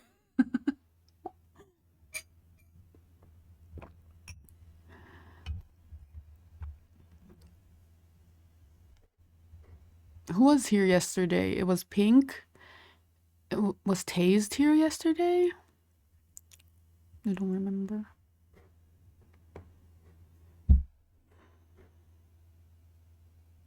But then again, my story is also really long. Forget that. Ignore me.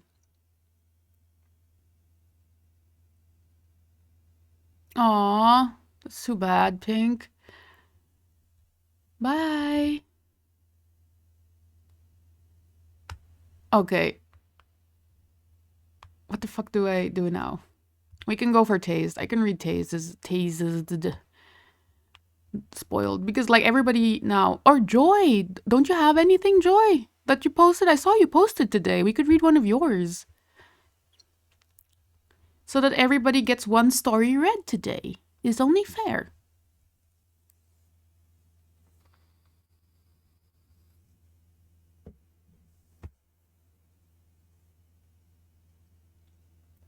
Link whatever. Excuse me.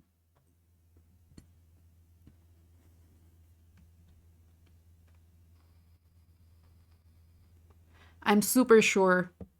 Give it to me. And I won't even give you a word count because I didn't read anything of yours in a while. Okay, that's fine, that's fine. It will get recorded, so if you miss anything, you can watch it later, in theory. I hope this program works or I will throw a fit. OBS, don't fail me or my 10-year-old laptop, please, please.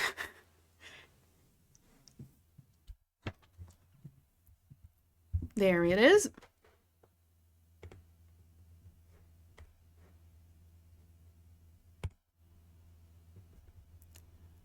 I think we all are aware that there are trigger warnings attached to every work, so are we all good with that? Also, for the people watching this later. This server comes with a default trigger warning, okay?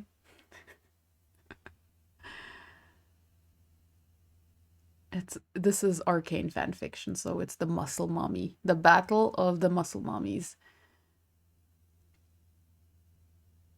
Be warned, there are lesbians. Oh, no. Not smut this time. Okay. Let's give it a read, shall we? This is an Untitled Arcane fanfiction by Joy. Part 2? Or 4.5, I'm not sure. I think this is part 2. Okay. This isn't my place. Civica doesn't realize she's spacing out and staring at the sizzling pan until she hears Vi. When she looks over, Vi is propped up on her elbows, squinting and looking around the room. She's running her fingers through her messy hair, trying to force some order into it. Figure that one out by yourself, genius? Vi rolls her eyes and tries to push herself up before she gasps in pain, falling back onto the bed. She raises her bandaged hand to examine it, the wrapping still tight. The hell did you do to me? Oh, wait, what's Vi's voice? Is it like raspy, whatever? The hell do you do to me? What did I do? Savika clicks off the stovetop, setting the spatula down as the eggs in the pan begin to cool. What the fuck did you do? What the fuck did you do, Vi? What did I? She stares down at her hand again, squinting like the injury confounds her deeply. After a moment, something seems to click. I punched the mirror. I can't read. That's the problem. Okay, again. I punched the mirror. I hate that word, mirror. Anyway, looked like it, yeah. Punched the mirror, drank enough to knock herself out, decided you didn't want to wear shirts anymore, and passed out. That's it. That's just yesterday. I don't want to know what the rest of your week looked like. Why am I here? How did you get involved? Against my will. Savika pulls the pan off to the side and starts doling scrambled eggs onto 2 plates. Your sister wanted someone to make sure you were still alive. Vi sneers and shuffles up to lean against the wall. Okay, there it is. She turns her head to look out the window, the lights of the Undercity shining eternally. Why are you still hanging around her? Oh. This is Vi? Why are you still hanging around her? She doesn't answer. Truthfully, she's asked herself the same question a few times, and she's never figured it out. Savika has hated Jinx since day one, since the first hour after Silco took her in. She's never been able to shake her boss's annoying daughter who can't help but fuck everything up, and it's only accidental sometimes. Excuse me. And now here she is, the unwilling face of a revolution Savika's been dreaming of since her teens. Silco fought for this. Vander fought for this. Felicia and Connell gave their lives for this cause, and Jinx doesn't even want to confront it. But Savika can't bring herself to walk away. Come, eat. Vi turns away from the window, eyebrows raised like she forgot Savika was there for a moment. She grasps the sheet for a moment before forcing herself off the bed, grimacing. She only takes a few steps before pausing, raising her arms and stretching with an exaggerated groan. It's hard to imagine the pain she must be in after sleeping on the shitty excuse for a bed she has at home. Taking a seat at the counter, Vi stares down at the plate in front of her with a blank expression. It's nothing fancy. Savika's never been much of a chef, but it should be easy enough for Vi to keep down. They eat in silence. It's not the time for questions, and Vi's too busy stuffing her face with rubbery eggs to make conversation. They can't be all that good, but Vi doesn't seem to care. Must be better than whatever she's been eating lately. She only gets about half the plate down before pushing it away, face twisting up with nausea. Can't finish it? Vi shakes her head, picking up the meal and dumping what remains of the eggs onto Savika's plate.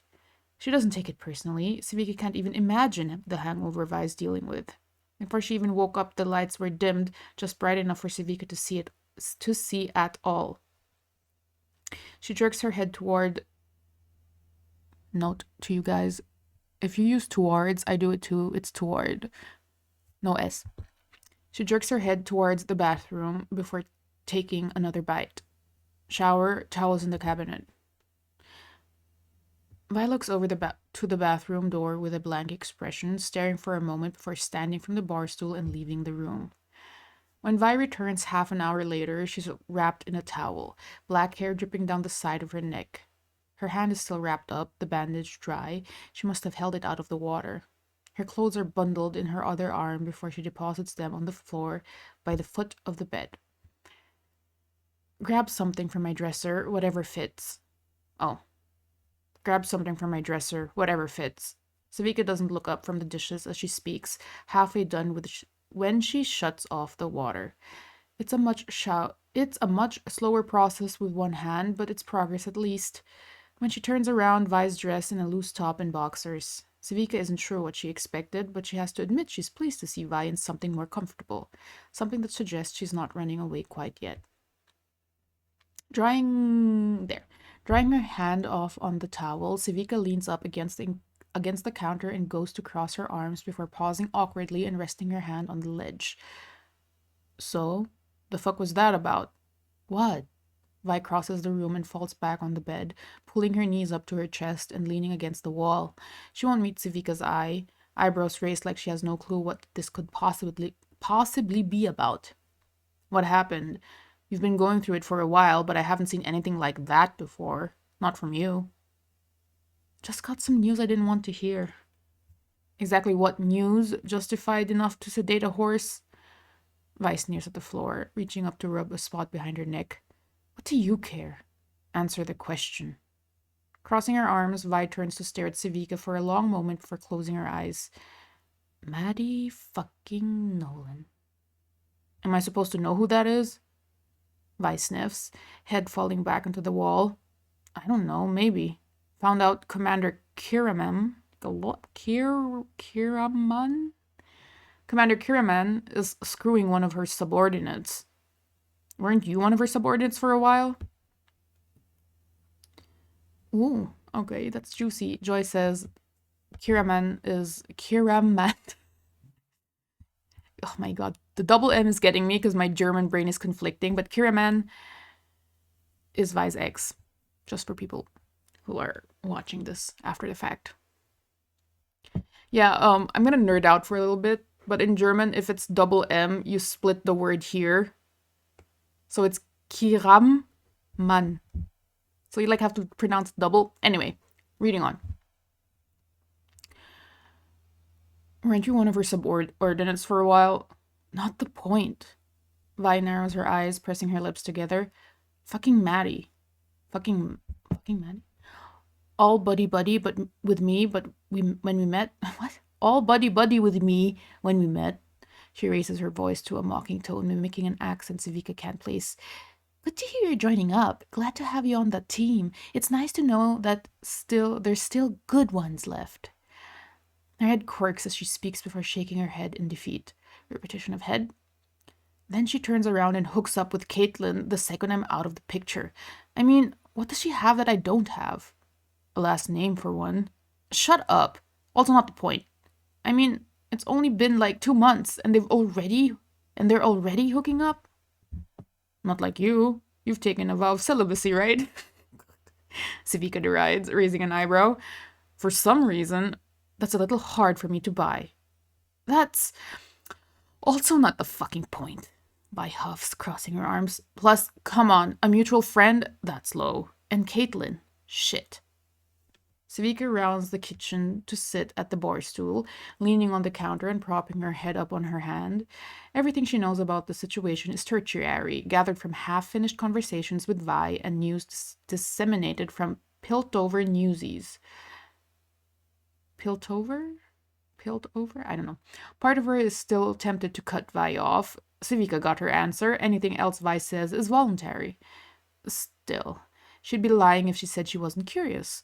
It's hard not to wonder about the details of this breakup that's brought Vi to her knees. She just pretended to give a shit about me. About us. Vi waves a hand at the window, gesturing to all of the Undercity. Said she wanted to fix things, and I really thought she meant it. Now she's arresting protesters and poisoning our air. Civica tries her hardest not to roll her eyes. She fails. Vi scoffs, crinkling her nose up. What? Oh. It's Vi. What? Nothing. Go on. No, sorry. I didn't realize it would be that boring for you. You asked, Civica. Sitting up, Civica gnaws on her lip for a moment before resigning herself to this conversation. Shit, Vi. You got in bed with the first Pilty princess? God. You got in bed with the first Pilty princess to give you attention, and she screwed you over. That's what they do. I promise, you're not the only one this has ever happened to. But I've never seen anyone hit rock bottom this hard over some topsider. The last thing Civica expects is silence, but it's all she gets for a long moment. Vi is looking down at her wrapped hand, staring like it's going to have an answer for her. I thought she was different. I don't know what gave you that idea. Because she was different. Vi pushes herself off the bed and stands, beginning a restless pace back and forth. Then her mom died, and it all went off the rails. Civica scoffs, turning around to grab a hand towel and begin wiping the area around the sink. My mom's dead. You don't see me getting all fascist about it. Fuck. Your mom is dead, and you handled that better than you're handling this breakup. You don't get it. Clearly, I don't. One of Vi's hands rests on her hip, the other hanging uselessly at her side, still bandaged. She stops her pacing only to give Savika a long, suffering look, lips pressed together. What's it matter to you anyway? Decided you care about other people? I decided that you're better than this shit. You're a lot of things, Vi, but you're not weak, and you're not this dumb. That's weird that you put the italicization in not. And you're not this dumb. I don't know. Oh, really? Thought I was stupid, easy whore? Oh, thought I was a stupid, easy whore. Think that's how you put it. Savika clicks her tongue, turning her head and tapping the counter in irritation. Come on, Vi. You know that's just dirty talk. We both say shit we don't mean. Vi rolls her eyes, pouting slightly at the corner of the room she's staring at. After a moment, she grits her teeth and looks back up to Savika. I don't expect you to understand. Savika rolls her eyes, scoffing softly. Christ.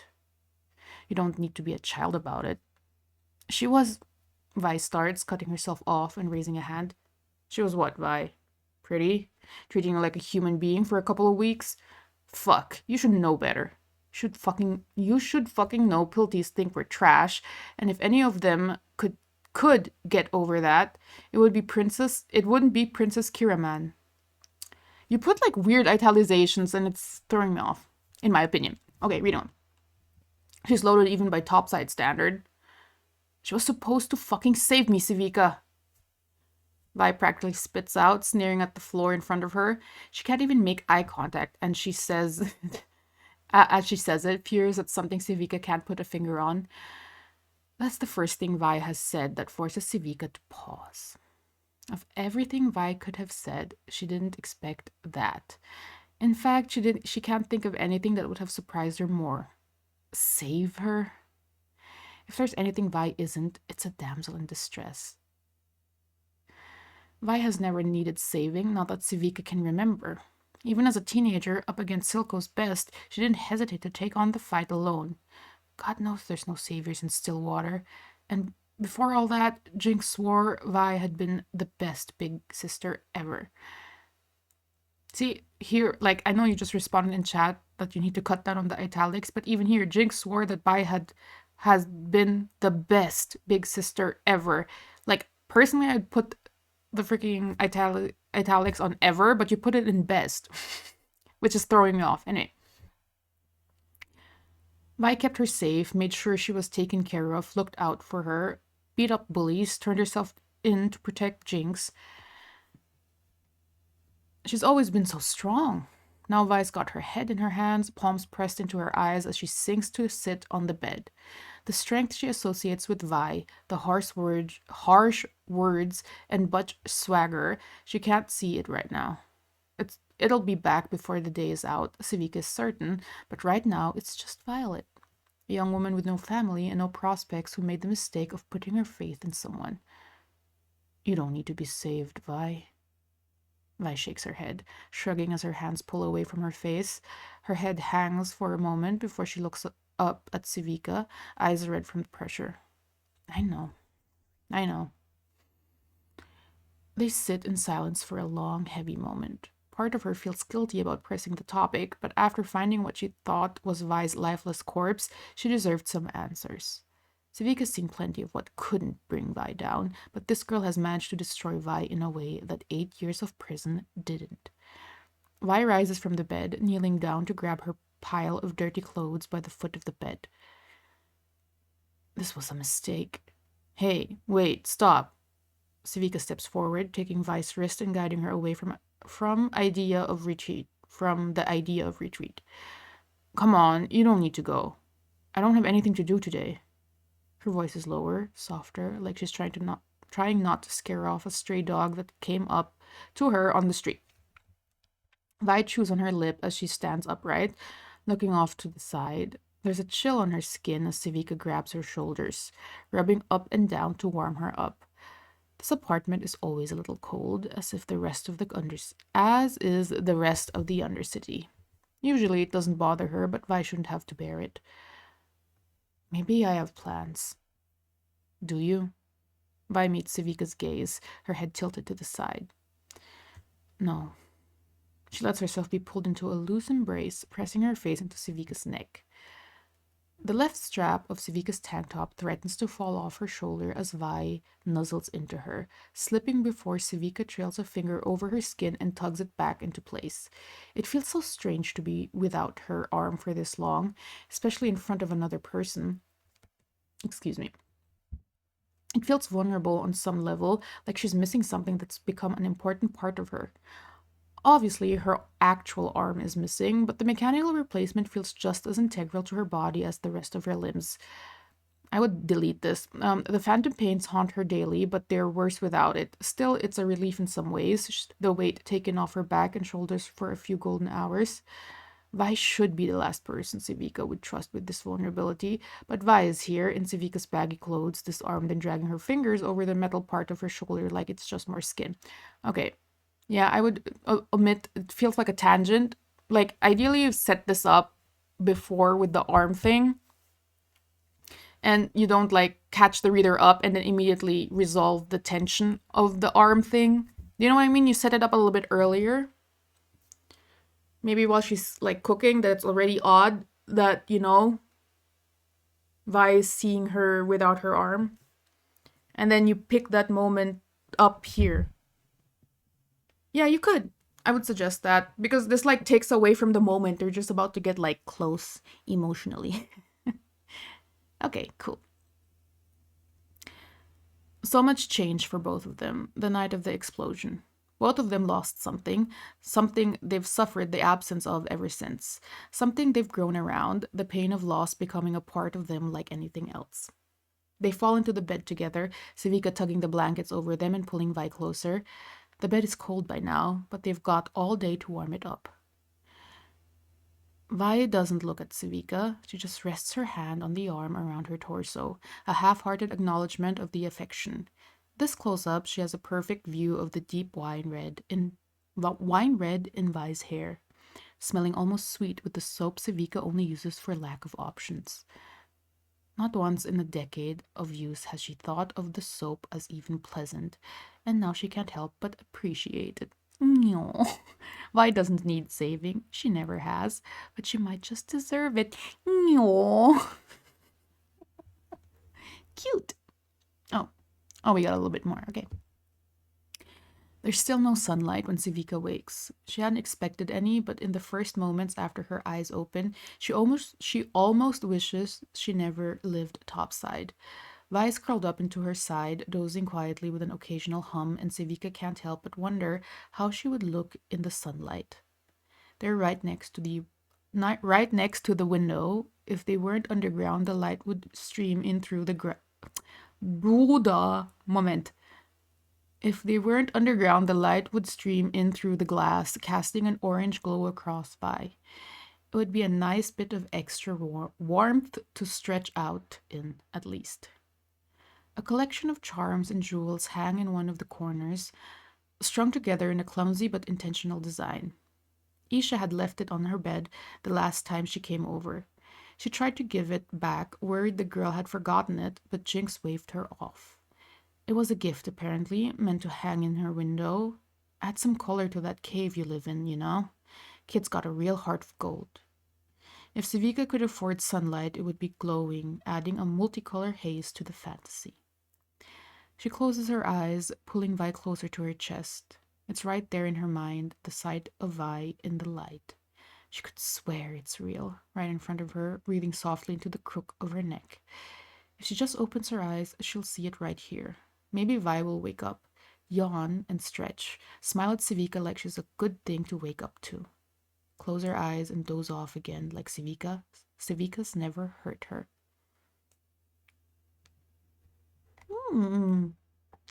Cute. What's this, the chapter 2 of the fic? Or is this like further in?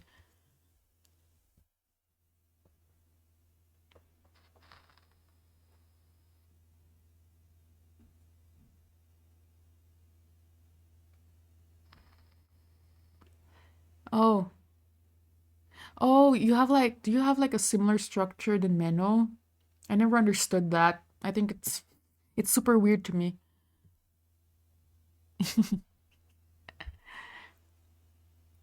It's a mini series, so it's like